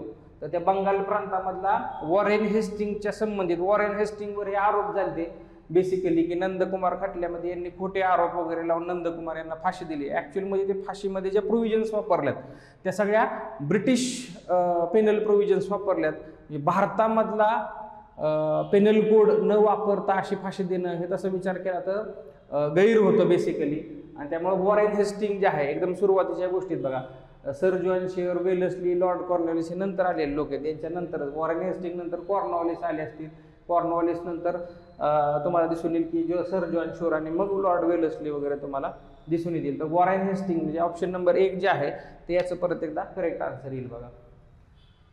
49 नंबरचा जो प्रश्न आहे बघा की व्यक्ती ओळखायला तुम्हाला सांगितलेलं आहे की त्यांनी गांधीजींच्या असहकार चळवळीला विरोध केला. त्यांच्या सोल ऑफ इंडिया या पुस्तकासाठी ते प्रसिद्ध. आता जर पुस्तक तुम्हाला माहीत असेल तर जागेवरच उत्तर सापडेल बघा तुम्हाला. आणि अरविंद घोष किंवा अरविंद घोष यांनी त्यांना भारतातील राष्ट्रवादाचा प्रेषित अग्रणी वगैरे असं म्हटलेलं आहे, असं सांगितलंय बघा. आता द सोल ऑफ इंडिया हे जे पुस्तक आहे बघा बेसिकली तर ते बिपिनचंद्र पाल जे आहेत, या बिपिनचंद्रांचं लाल बाल पाल जे ट्रिनिटी बघता बघा तुम्ही, लाल बाल पाल, लाला लाजपत राय असतील किंवा इथं बाळ गंगाधर टिळक जसे, तसे बंगाल प्रांतातले बिपिनचंद्र पाल जे आहेत ते काय दिसून येतात तुम्हाला या पुस्तकाचं. आणि त्यांनीच तुम्हाला माहिती आहे की असहकार आंदोलन जे आहे त्याला विरोध पण त्यांनी केला होता. नंतर ते त्यामुळे राजकारणापासून थोडं अलिप्त राहायला लागतात बघा. आणि त्यानंतर त्यांची राजकीय कारकीर्द संपते. ते बिपिनचंद्र पाल की ज्यांनी राष्ट्रवाद जो आहे भारतात वाढीस लावला असा अरविंद घोष त्यांना म्हणतात, बरोबर. हे लाल बाल पाल त्रयी असेल किंवा नंतर अरविंद घोष असेल, हे जहाल नेते तुम्हाला आढळून येतात बघा. तर ते बिपिनचंद्र पाल यांच्याविषयी की असहकार चळवळीला, जसं टिळक असहकार चळवळीला विरोध करायचा प्रश्नच येत नाही. कारण टिळक जे आहे, टिळकांचा मृत्यू 1 ऑगस्ट 1920 ला होतो, चळवळ त्यानंतर सुरू होती, बरोबर. किंवा मोहम्मद अली जिना जे आहे तर ते राष्ट्रवादीचा प्रेषित वगैरे असं ते जिनाविषयी नाही बघा. जिनांविषयी काय, सरोजिनी नायडूंचे एक वाक्य बघा, हिंदू मुस्लिम ऐक्याचे प्रेषित वगैरे असं त्यांना म्हणतात बघा. तर तेही माहीत असणं जे आहे ते गरजेचं आहे बघा. आणि तो एकदा MPSCने PYQ पण विचारले बघा. याचं जे करेक्ट आन्सर असेल तर ते बिपिनचंद्र पाल म्हणजे ऑप्शन नंबर 3 जे आहे ते याचं करेक्ट आन्सर असेल बघा. अशाच पद्धतीने बघा industrial association of western India ची स्थापना कोणी केली. 1 लाइनर प्रश्न आहे बघा. महादेव गोविंद रानडे बेसिकली याचं करेक्ट आन्सर आहे बघा. महादेव गोविंद रानडे काय म्हणतात, कारखाने जे असतील, उद्योगधंदे आणि कारखाने जे असतील तर ते राष्ट्राची प्रगती मोठ्या प्रमाणावर घडवून आणतील. आणि लोकांनी जे आहे उद्योगधार्जिनं बनलं पाहिजे भारतीयांनी, तरच आपली प्रगती शक्य आहे असं विचारधारा असणारे MG रानडे जे आहे त्यांनीच या इंडस्ट्रियल असोसिएशनची स्थापना वगैरे केलेली तुम्हाला दिसून येते बघा. बराच वेळा ते किर्लोस्कर किंवा नारायण मेघाजी लोखंडे जे कामगार चळवळीच्या रिलेटेड नाव आहे बघा, किंवा उद्योगपती असणारे किर्लोस्कर असतील हे आपल्याला वाटतं. EV रामास्वामी असतील, नाईकर ज्यांना म्हणतो आपण, थंथई पेरियार जे असतील तर ते सामाजिक आंदोलनं किंवा जस्टिस पार्टी वगैरे, सेल्फ रिस्पेक्ट मुवमेंट इथं तुम्हाला जास्त दिसून येतील. MG रानडे जे असतील ऑप्शन नंबर 2 जे असेल तर ते याचं करेक्ट आन्सर येईल बघा. 51 नंबरचा जो प्रश्न आहे बघा, ते भागा आंदोलन संबंधी विधानं दिले तुम्हाला. ते भागा म्हणजे तुम्हाला मागे सांगितलं बघा, ते भागा म्हणजे तिसरा भाग, बरोबर. म्हणजे 1/3 भाग जो असेल तर तो कोणाला असेल, मालकाला असेल, जमीन मालकाला. आणि जो शेअर क्रॉपर जो असेल बघा, म्हणजे शेतमजूर जे असतील, म्हणजे जे खरे कसणारे मजूर किंवा कसणारे ज्यांना म्हणू, तर त्यांना 2/3 भाग दिला पाहिजे, बरोबर. तर असं ती मागणी होती बेसिकली. 1/2 आधी भाग असायचा, 1/2 तर त्या 1/2 वरनं हा 2/3 वगैरे केला पाहिजे, 2/3 करण्याची मागणी या आंदोलनात होती, बरोबर आहे बघा. आता हे आंदोलन दक्षिण भारतात नाही बघा, हे आंदोलन कुठे, बंगाल प्रांतामध्ये तुम्हाला दिसून येईल. बंगाल प्रांतामध्ये हे आंदोलन झालं होतं बेसिकली. आणि भारतीय किसान सभेच्या नेतृत्व, ते ठीक आहे, भारतीय किसान सभेच्या नेतृत्वाखाली वगैरे झालं, पण ते बंगाल प्रांतात आहे का, तर नाही. तर ते सॉरी, ते दक्षिण भारतात आहे का, नाही, तर ते बंगाल प्रांतामध्ये तुम्हाला दिसून येईल. कोणती विधानं योग्य आहे तुम्हाला विचारलं, फक्त विधान ए जे आहे तेच इथं तुम्हाला योग्य दिसून येईल. ओके, त्याच्यामुळे याचं जे आन्सर येईल बघा परत एकदा, ऑप्शन नंबर 1 जे आहे फक्त अविधान बरोबर, एवढंच याचं करेक्ट आन्सर येईल बघा. पुढचा जो प्रश्न आहे बघा 52 नंबरचा प्रश्न, काकोरी कट. आणि काकोरी कटाचं मी वारंवार सांगितले बघा, काकोरी कट जे आहे तर याच्यामध्ये 1925ला झालेला हा काकोरीचा जो ट्रेन जे आहे ते सरकारी खजिना लुटला होता बघा बेसिकली क्रांतिकारकांकडून. आणि HRA जे असेल बघा, हिंदुस्थान रिपब्लिकन असोसिएशन, भगतसिंग, सुखदेव, राजगुरू, चंद्रशेखर आझाद, अशफाकुल्ला खान, रामप्रसाद बिस्मिल असे जे संबंधित असणारे जे व्यक्ती आहेत यांच्या मार्फत हे करण्यात आलं. आणि मी तुम्हाला सांगितलं बघा मागं पण लेक्चरमध्ये पण की 100 वर्ष पूर्ण आहेत बघा या घटनेला, बरोबर. 1925चा असल्यामुळे जे आहे तर 100 वर्ष पूर्ण झालेली ही घटना आहे बेसिकली. ओके, 100 वर्ष पूर्ण झाल्यामुळे हा महत्त्वाचा घटक ठरतो बघा, ते बघणं देखील अपेक्षित आहे. तर HRAच्या सदस्यांनी केलं तर आत्ताच आपण बघितलं बघा. मध्य प्रदेशातील काकोरी, काकोरी जवळ झालं पण हे मध्य प्रदेश नाही, हे उत्तर प्रदेश आहे.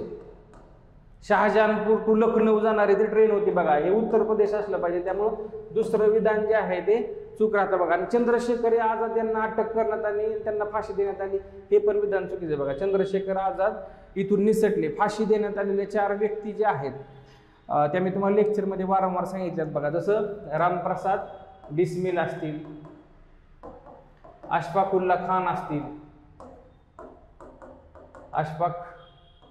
अशफाकुल्ला खान जे असतील, किंवा राजेंद्र लाहिरे असतील, रोशन सिंग असतील, या 4 व्यक्तींना जे आहे तर इथं फाशी देण्यात आली बघा. चंद्रशेखर आझाद मात्र निसटले. आणि नंतर तुम्हाला माहिती आहे की ते स्वतःच नंतर जेव्हा याच्यानंतर एक 6 वर्षानंतर तुम्हाला दिसून येते की चंद्रशेखर आझाद यांना जेव्हा पकडण्यात येतं जेव्हा अलाहाबाद जवळ, तेव्हा ते ब्रिटिशांच्या हाती लागू नये म्हणून स्वतःवर जे आहे ते गोळी झाडून घेतात. त्यामुळं तिसरं पण स्टेटमेंट जे आहे ते चुकीचं ठरतं. तुम्हाला योग्य विधान जे आहे ते विचारलेलं आहे, फक्त विधान जे आहे ते योग्य आहे. म्हणजे परत एकदा 52 नंबरचा जो क्वेश्चन आहे बघा, फक्त अविधान बरोबर जे आहे तर ते याचं करेक्ट आन्सर येईल बघा. ओके, 52चं जे आन्सर असेल तर फक्त विधान याच्यामध्ये बरोबर असेल. ते मध्य प्रदेश नाही, उत्तर प्रदेश येईल. आणि चंद्रशेखर आझाद यांना अटक वगैरे करण्यात आली नव्हती, ते निसटले होते. HRAच्या सदस्यांनी केलं तर ते विधान बरोबर आहे. कोणतं विधान बरोबर आहे तर फक्त अविधान जे आहे तर ते बरोबर तुम्हाला दिसून येईल. नेक्स्ट जो क्वेश्चन आहे बघा, एन्शियंट इंडिया किंवा आर्ट अँड कल्चर या सदरातला तुम्हाला दिसून येईल. हा दोन्हीचा मिक्स आहे, म्हणजे पॉलिटिकल हिस्ट्री तुमच्या आर्ट अँड कल्चरपासून तुम्ही वेगळी असंही करू शकत नाही. रेखा प्रसाद, ओके, रेखा प्रसाद हे द्रविड मंदिर स्थापत्य कलेचा एक सामान्य प्रकार आहे असं तुम्हाला दिले बघा. आता बेसिकली रेखा प्रसाद म्हणजे काय असतं तर चौकोनी असा बेस असेल बघा, बरोबर, चौकोनी बेस असेल असा, आणि त्याच्यावर जे आहे त्या अशा पद्धतीनं तुम्हाला काय दिसून येतं, असं शिखर तुम्हाला दिसून येतं बघा. हे जर आउटर बाउंड्री पकडली तर अशा पद्धतीचं जे दिसून येतं तुम्हाला कर्वी लिनियर इंटरने आतल्या बाजूने कर्व असतो बघा असा. ओके, तर असं जे शिखर दिसून येतं तर हे द्रविड मंदिर स्थापत्य कलेचा प्रकार आहे असं दिले. बेसिकली हे नागर स्थापत्य कले दिसून येईल बघा. द्रविड मंदिर कला कशी असेल तर असे शिखर असतील बघा, जसं तुम्ही बृहदेश्वराचं किंवा बाकीचे दक्षिण भारतातले जे मंदिर बघता तर हे सरळ तुम्हाला पिरॅमिड टाईप जे स्ट्रक्चर दिसेल तुम्हाला तर ते द्रविड असेल बघा. रेखा प्रसाद जे असेल तर ते नागर शैलीचा सामान्य प्रकार आहे, त्यामुळे हे विधान चुकीचं आहे बघा. हम्पी येथलं जे विरूपाक्ष मंदिर आहे बघा तर हे या शैलीचे एक सुंदर उदाहरण आहे. आता बेसिकली रेखा प्रसाद द्रविड मंदिर कलेचा प्रकार तुम्हाला दिसून येईल का, किंवा विरूपाक्ष मंदिर जे दिसून येईल तुम्हाला तर या शैलीचं दिसून येईल का, तर विरूपाक्ष मंदिर तुम्हाला या शैलीचं नाही दिसणार बघा. विरूपाक्ष मंदिर हे कुठं असेल, चालुक्यांच्या काळात तुम्हाला दिसून येईल बघा. तर चालुक्यांच्या काळात तुम्हाला काय दिसून येईल, विरूपाक्ष टेम्पल जे आहे तर ते वेसरा स्टाईलमध्ये कर्नाटका भागात जे आहे, नंतर विजयनगर असेल किंवा इथं पण जे तुम्हाला दिसून येईल तर ते वेसर शैली तुम्हाला दिसून येईल. आणि मग हे नागर किंवा द्रविड शैलीचा प्रश्नच येत नाही बघा इथं, तर वेसर शैली तुम्हाला दिसून येईल. कोणती विधान बरोबर आहे, कोणतंच विधान बरोबर नाही बघा. दोन्ही अ किंवा ब कोणतंच विधान तुम्हाला बरोबर दिसत नाही, त्यामुळे ऑप्शन नंबर 4 जे असेल ते याचं करेक्ट आन्सर असेल बघा. ओके, पुढचा जो प्रश्न आहे बघा, बिल्हाना यांनी राजकुमारी विद्याधरीच्या प्रेमकथा, विद्याधरी आणि कर्ण यांची जी प्रेमकथा दाखवली बघा बिल्हाना यांनी बघा, हे बिल्हाना जे होते बघा तर ते चालुक्यांच्या कोर्टमध्ये म्हणजे पश्चिम चालुक्य जे असतील या पश्चिम चालुक्यांच्या कोर्टमध्ये असलेले काश्मीरी पोएट दिसून येतात, ज्यांनी बिल्हाना यांचं चौरा पंचासिका म्हणून नावाचं एक प्रसिद्ध पुस्तक आहे बघा. तसंच कर्णसुंदरी नावाचं पण पुस्तक आहे, ज्या कर्णसुंदरीमध्ये कर्ण आणि विद्याधरी ओके या प्रेमकथावर आधारित हे नाटक तुम्हाला दिसून येतं बेसिकली.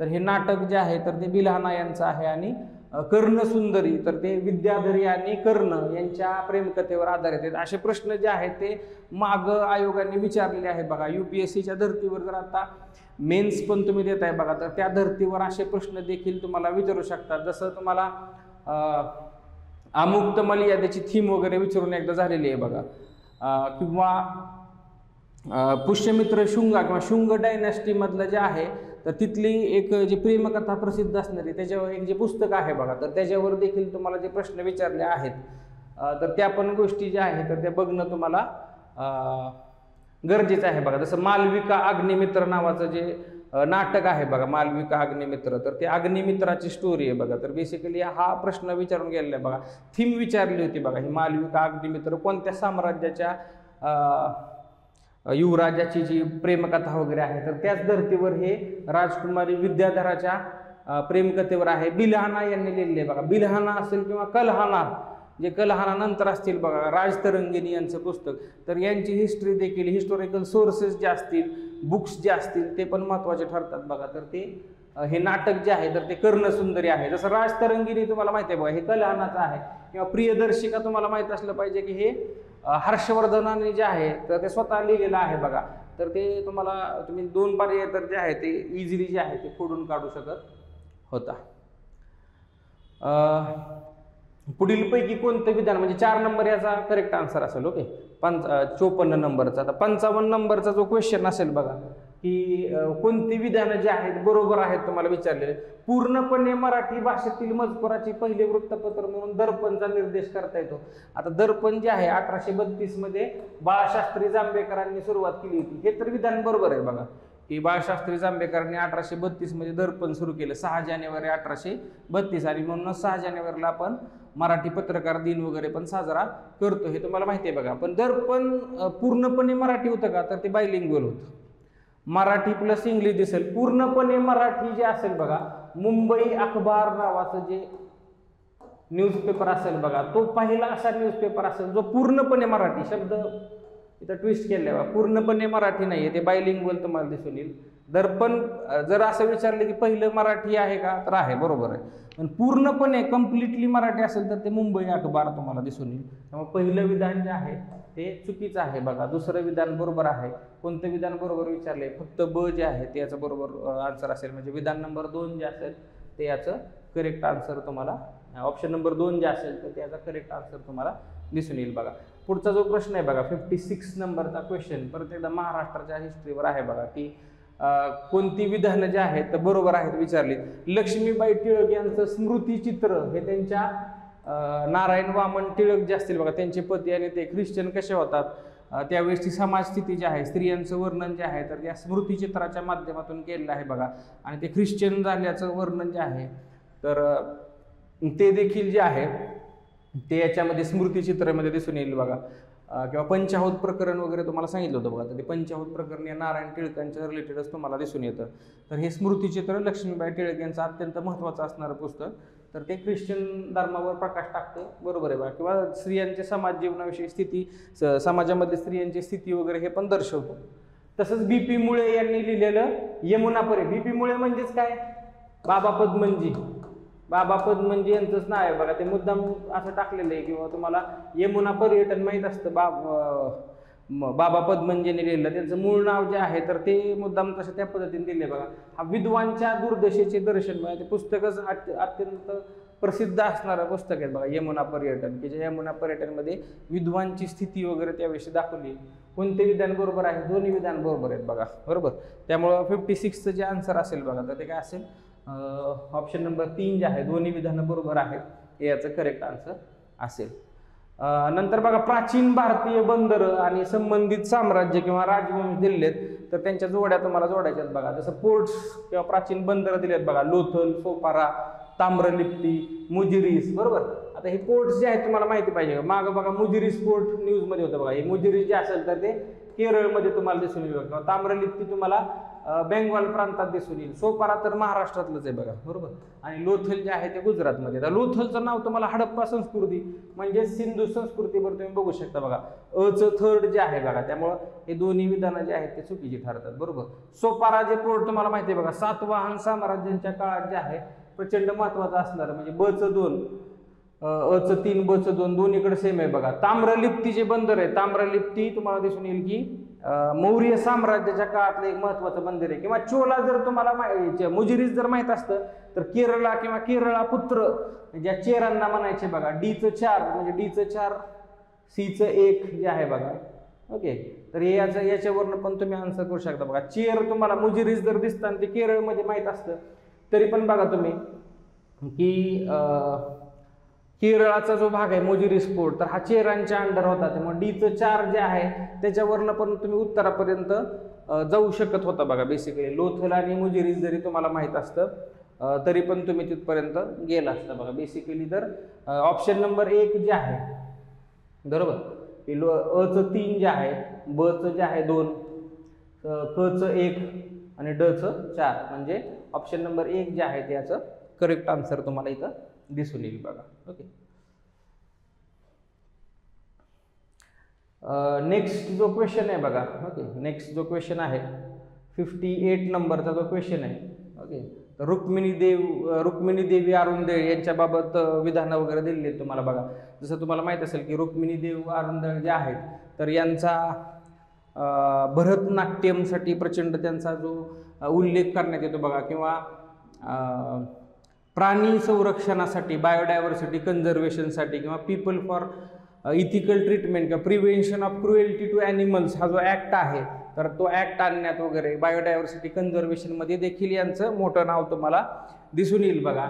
तर या रुक्मिणी देवी अरुंदळ जे असेल तर त्या राज्यसभेसाठी सदस्यपदासाठी नॉमिनेशन होणाऱ्या पहिल्या महिला ज्या आहेत त्या तुम्हाला दिसून येतात. विधान बरोबर आहे बघा. भरतनाट्यम तुम्हाला आत्ताच सांगितलं की ते पुनरुज्जीवित करण्यामध्ये यांचा मोठा वाटा तुम्हाला दिसून येते. आणि संगीत अकादमी, नृत्य आणि संगीत अकादमी चेन्नई येथे कलाक्षेत्र, बऱ्याच वेळा UPSCने पण हे विचारले बघा. या कलाक्षेत्राची स्थापना जी आहे तर या रुक्मिणी देवी यांनी केले दिसून येते. भरतनाट्यमच्या रिलेटेड आहेत बघा.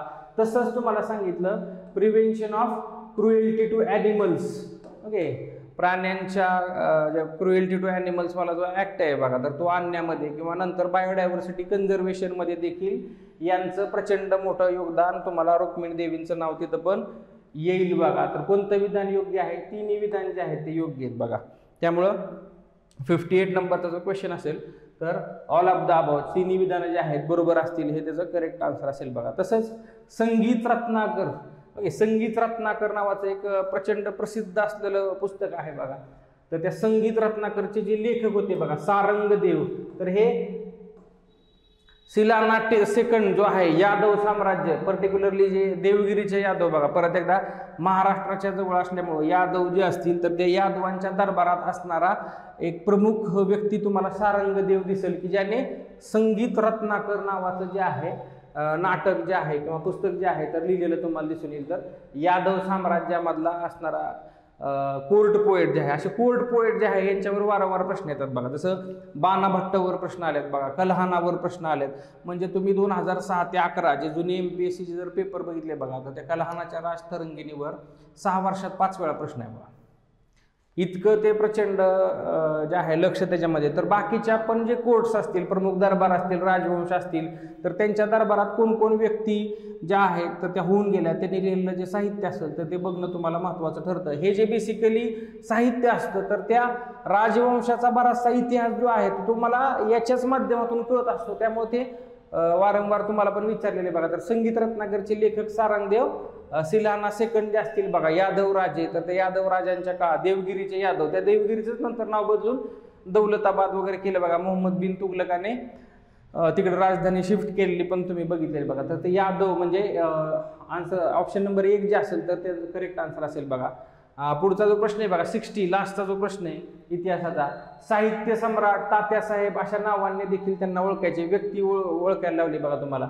त्यांनी काँग्रेसला खिलाफत चळवळीत सामील होण्यास विरोध केला. म्हणजे खिलाफतीचा जो इश्यू आहे तर तो धार्मिक इश्यू आहे, तर तो काँग्रेसच्या असहकार चळवळ आणि हा दोन इश्यू जे आहेत ते मिक्स करू नये किंवा काँग्रेसनी खिलाफत चळवळीत वगैरे भाग घेऊ नये असं त्यांचं मत होतं.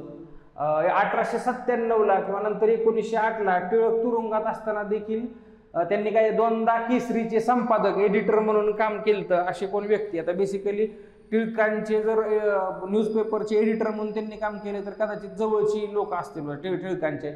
आता खाली जर बघितलं तुम्ही यांचे नचिम केळकर असतील, बापूजी आणे असतील किंवा कृष्णाजी खाडिलकर, विनायक दामोदर सगळेच टिळकांच्या जवळची लोक आहेत बघा. पण आता तुम्हाला लक्षात आलं पाहिजे की केसरीचं संपादक वगैरे काम केले का सावरकरांनी? नाही. 1908 मध्ये तर सावरकर लंडनमध्येच असतील बघा. तर हे आन्सर असणार आहे का? नाही. कृष्णाजी खाडिलकर जेव्हा यांना आपण काकासाहेब खाडिलकर म्हणतो बघा, तर काकासाहेब काय जसं बॉम्ब बनवण्यामध्ये वगैरे यांचं नाव येतं बघा. मराठी नाट्यकर्मीचं मधलं एक प्रमुख नाव जे असेल बघा, कीचक वध सारखी किंवा शारदा स्वयंवर वगैरे सारखी जी नाटकं आहेत बघा, संगीत शारदा वगैरे जी नाटकं आहेत, तर ती अशा नाटकांसाठी काकासाहेब खाडिलकरांचं नाव घेतलं.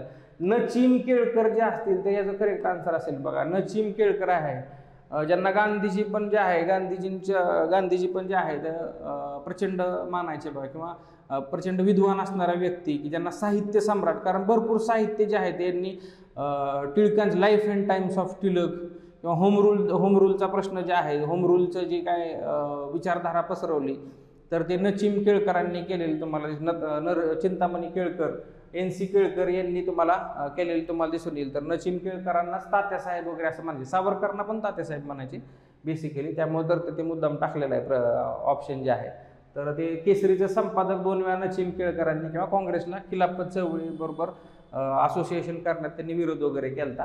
तर NC केळकर म्हणजे ऑप्शन नंबर 3 जे असेल ते याचं करेक्ट आन्सर असेल बघा. तर ह्याच्याबरोबर जे आहे बाकीचे जे पर्याय असतात बघा, ते आपण पर्याय मुद्दा म्हणजे असे टाकले असतात बघा, तिथं तुम्ही कन्फ्यूज होताल बघा, तर ते पण बघणं, त्यांचं थोडंसं कार्य बघणं हे पण अपेक्षित आहे. तर हे सगळे होते इतिहास या विषयाचे प्रश्न. धन्यवाद. तर सुरुवात करूयात जनरल सायन्स सामान्य विज्ञान यांच्या प्रश्नासोबत. तर पहिला जो प्रश्न आहे बघा 61 नंबरचा आहे. यामध्ये दिलेला आहे की पोलिओ संदर्भात खालीलपैकी कोणते विधाने योग्य आहेत? तर पोलिओ RNA विषाणूमुळे होतो, पहिलं स्टेटमेंट बरोबर आहे. त्यानंतर पोलिओ मुख्यत्वे मेरुरज्जूमधून जे आहे मोटर न्यूरॉन्स यांना प्रभावित करतो. आता याच्यामुळेच बघा पॅरालिसिस जे आहे, पॅरालिसिस घडून येतं. ओके. त्यानंतर तिसरा आहे की भारताला WHO ने पोलिओ मुक्त म्हणून मान्यता दिलेली आहे. तर 2014ला जे आहे इंडियाला पोलिओ फ्री स्टेटस असं WHO ने दिलेलं आहे. तर तिसरं सी स्टेटमेंट काय हे सुद्धा बरोबर आहे. उत्तर असणार आहे ऑप्शन नंबर 3 ABC. आता याच्यामध्ये बघा प्रिव्हियस इयर क्वेश्चनचा जर आपण रेफरन्स घेतला तर आपल्याला व्हॅक्सिन्स जे आहेत साल्क आणि सॅबिन या 2 आपल्याला लक्षात ठेवायच्या आहेत. ओके. साल्क आणि सॅबिन. सॅबिन म्हणजे काय तर ओरल पोलिओ व्हॅक्सिन आहे. साल्क जे आहे याला म्हटलं जातं IPV म्हणजेच इंजेक्टेड पोलिओ व्हायरस. ओके.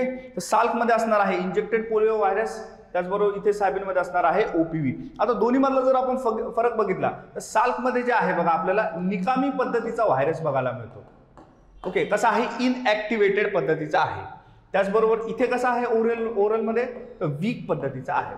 ठीक आहे. तर व्हॅक्सिनचे जे प्रकार आहेत तेही आपल्याला लक्षात ठेवायचे आहेत.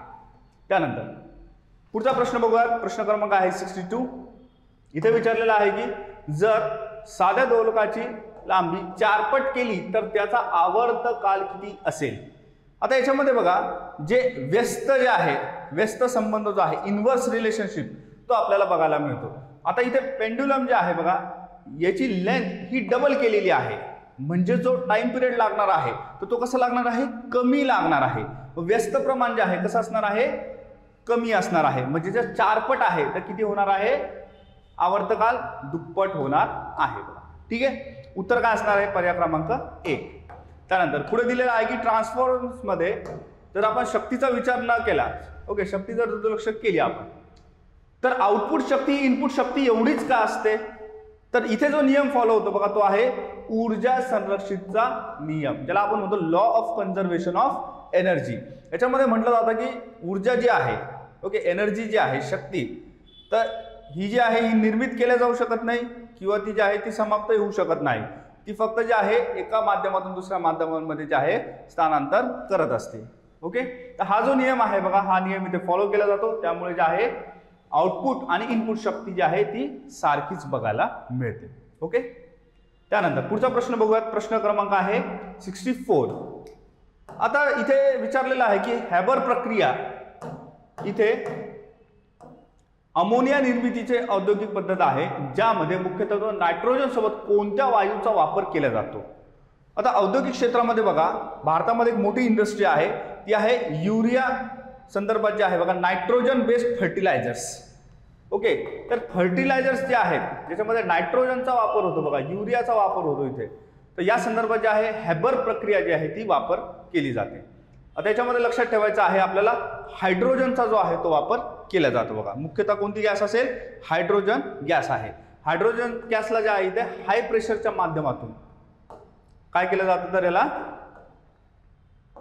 कॉम्प्रेस केलं जातं. ओके, त्यानंतर पुढचा प्रश्न आपण बघूया. पुढचा आहे 65 नंबरचा.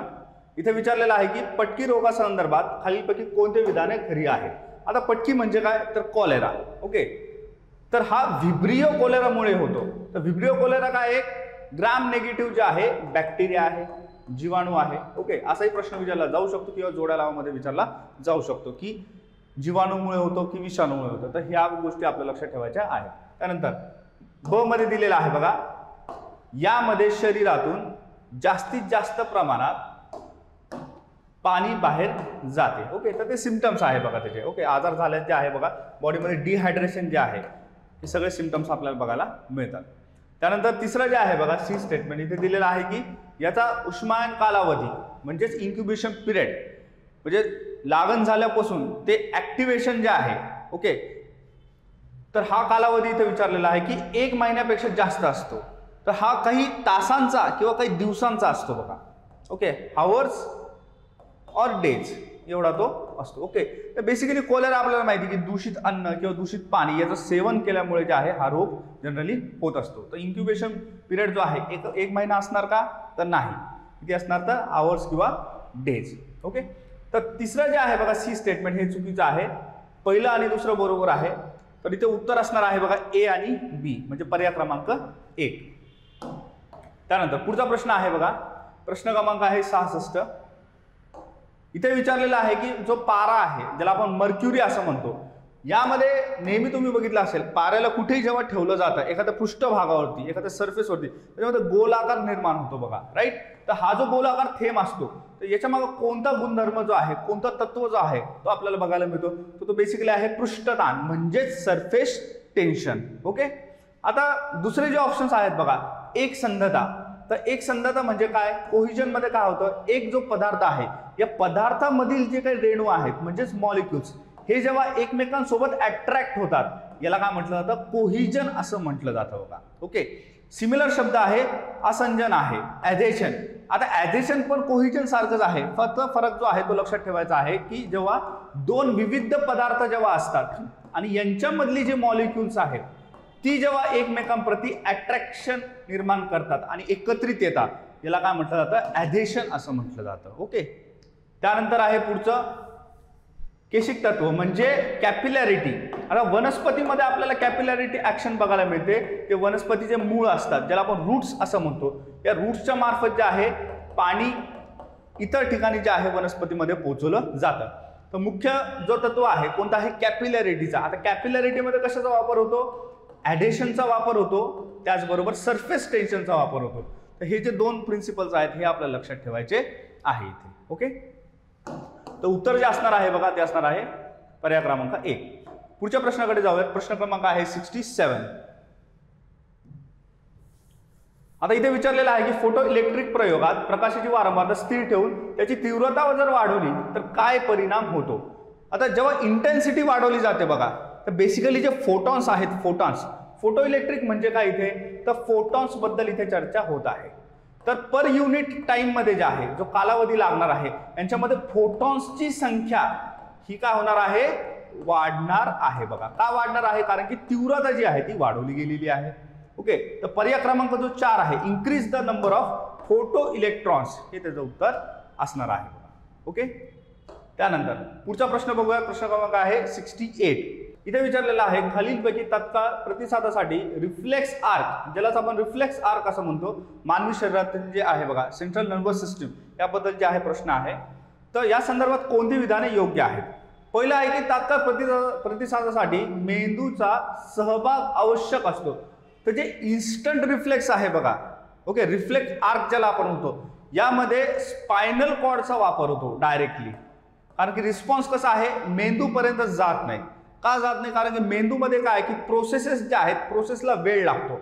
आता इमॅजिन करा, हात जो आहे, हात एका गरम तव्यावरती आपण ठेवला आहे, तर इन्स्टंटली आता मेंदू जर प्रोसेस करत बसेल तर जी स्किन आहे तर ते पूर्णपणे जळून जाईल. तर हाताला जे आहे रिस्पॉन्स द्यावा लागतो आणि पूर्णपणे हात जो आहे इन्स्टंटली विदिन मायक्रो सेकंड जो आहे तो तव्यावरून आपल्याला उचलून घ्यावा लागतो आणि तो आपण त्याचा विचारही करत नाही.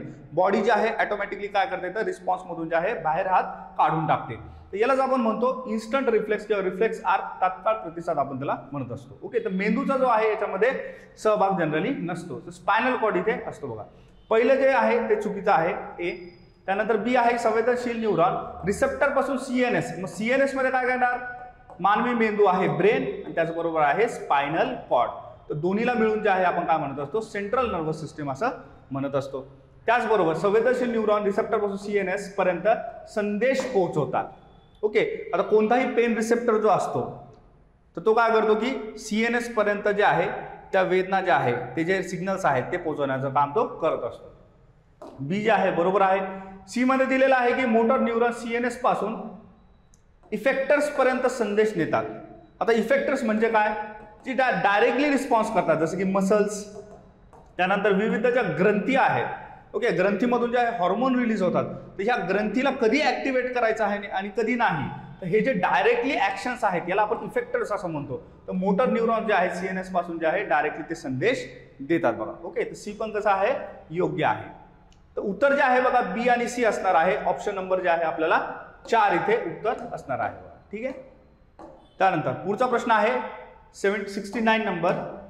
4 ओम आणि 6 ओम असे दोन रोधक जर समांतर जोडले आहेत तर त्यांचं तुल्य प्रतिरोध म्हणजेच इक्विव्हॅलंट रेझिस्टन्स किती असेल, तर सरळ सरळ जे आहे आपल्याला फॉर्म्युला यूज करायचा आहे. फॉर्म्युला कसा आहे, इझी आहे. ठीक आहे. फॉर्म्युला काय असणार आहे, टोटल इक्विलिब्रियम बरोबर R1 into R2 divided by R1 plus R2. ठीक आहे. R1 किती दिलेला आहे आपल्याला, R1 दिलेला आहे 4 आणि R2 दिलेला आहे 6. म्हणजे काय होणार, 6 इंटू 4 बाय 6 प्लस 4 म्हणजे किती, 24/10. ओके, कॅन्सल केल्याच्या नंतर उत्तर काय येणार आहे आपलं 2.4. तर इक्विव्हॅलंट जे आहे रेझिस्टन्स किती निर्माण होणार आहे, 2.4 ओमचं निर्माण होणार आहे. ठीक आहे. पर्याय क्रमांक 1. त्यानंतर पुढचा प्रश्न आहे, प्रश्न क्रमांक आहे 70. इथे विचारलेला आहे की दृश्य केंद्रकीय यांच्यामधील म्हणजे जे प्रोकॅरियोट्स आणि युकॅरियोट्स अशा दोन पद्धतीचे जे आहे आपल्याला पेशीमध्ये जे आहे प्रकार बघायला मिळतात, ज्यांच्यामध्ये न्यूक्लियस जो आहे तो जवळपास त्यांच्यामध्ये नसतो, त्यांना काय म्हणतो आपण प्रोकॅरियोट्स असं म्हणतो, आणि ज्यांच्यामध्ये जो असतो त्यांना आपण युकॅरियोट्स असं म्हणत असतो. आता युकॅरियोट्समध्ये बघा जे डीएनए प्रतिकृती आहे म्हणजे ज्याला आपण डीएनए रेप्लिकेशन असं म्हणतो. ओके, तर याबाबत जे आहे विधान दिलेले आहेत. तर डीएनए प्रतिकृतीकरणमध्ये मूळ बिंदूपासून द्विमार्गी असते. ओके, आता रेप्लिकेशनचा जर आपण डायग्राम आठवला तर डीएनए रेप्लिकेशनमध्ये काय, ज्या पद्धतीने जे आहे डीएनएचे जे आहे बॉन्ड्स जे जोडलेले असतात त्याच्यामधून जे आहे 2 स्ट्रँड आपल्याला निर्माण झालेले दिसतात. किती स्ट्रँड आहेत, 2.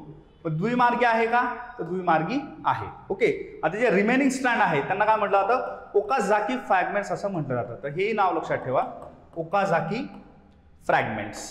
ओके, ओकाझाकी फ्रॅगमेंट्स जे आहे हे नाव आपल्याला लक्षात ठेवायचं आहे बघा इथे. त्यानंतर पुढचं स्टेटमेंट बघूयात, पुढे काय दिलेलं आहे बी मध्ये. डीएनए पॉलिमरेज 3 हे दृश्य केंद्रकीमधील मुख्य विकार आहे. तर मुख्य विकार आहे का, तर मुख्य विकार नाहीये, इतरही मुख्य विकार आहेत जसे की अल्फा आणि डेल्टा. ओके, तर दुसरं काय असणार आहे, चुकीचं असणार आहे. ठीक आहे. तर उत्तर जे आहे बघा पर्याय क्रमांक 2 जो आहे तो असणार आहे ए ओनली. त्यानंतर पुढचा प्रश्न बघूया, प्रश्न क्रमांक आहे 71. एखाद्या पदार्थाचा जर अर्ध आयुष्य काल हा 10 दिवस आहे, तर 30 दिवसानंतर उरलेला भाग किती असेल बघा, लक्ष द्या, उरलेल्या भागाबद्दल विचारलेला आहे, रिमेनिंग पार्ट. ओके, आता उरलेला भाग जर आपण बघितला तर एकूण अर्ध आयुष्यकाल जर आपण बघितलं तर 30 दिवसाचा कालावधी आहे, 10 दिवसाचा अर्ध आयुष्यकाल आहे, तर एकूण अर्ध आयुष्यकाल किती होणार आहे, 3 आपलं होणार आहे. ठीक आहे, आता कन्सेप्ट लक्षात घ्या. कन्सेप्ट काय, जेव्हा एखादा पदार्थ त्याचा हाफ टाइम जो आहे, हाफ टाइम जेव्हा त्याचा जातो, ओके, तर हाफ टाइम मध्ये बेसिकली काय होणार, पहिले जे अर्धे आहे इथे अर्ध आयुष्य त्याचं संपणार, त्यानंतर आता जे रिमेनिंग आहे हा पार्ट, तर याचं जे आहे अर्ध होणार, त्याचबरोबर हा जो रिमेनिंग पार्ट आहे याचं पुन्हा अर्ध होणार. अशा पद्धतीने जे आहे जे रिमेनिंग पार्ट आहे त्याचं अर्ध अर्ध होत तिथे जाणार आहे. ओके, एकाच याचे जे आहे 3 तुकडे होणार नाही, इथे किती होणार आहे, अर्ध्याचं पुन्हा अर्ध तिथे होणार आहे. या पद्धतीने जे आहे रिमेनिंग पार्ट आपल्याला करायचा आहे.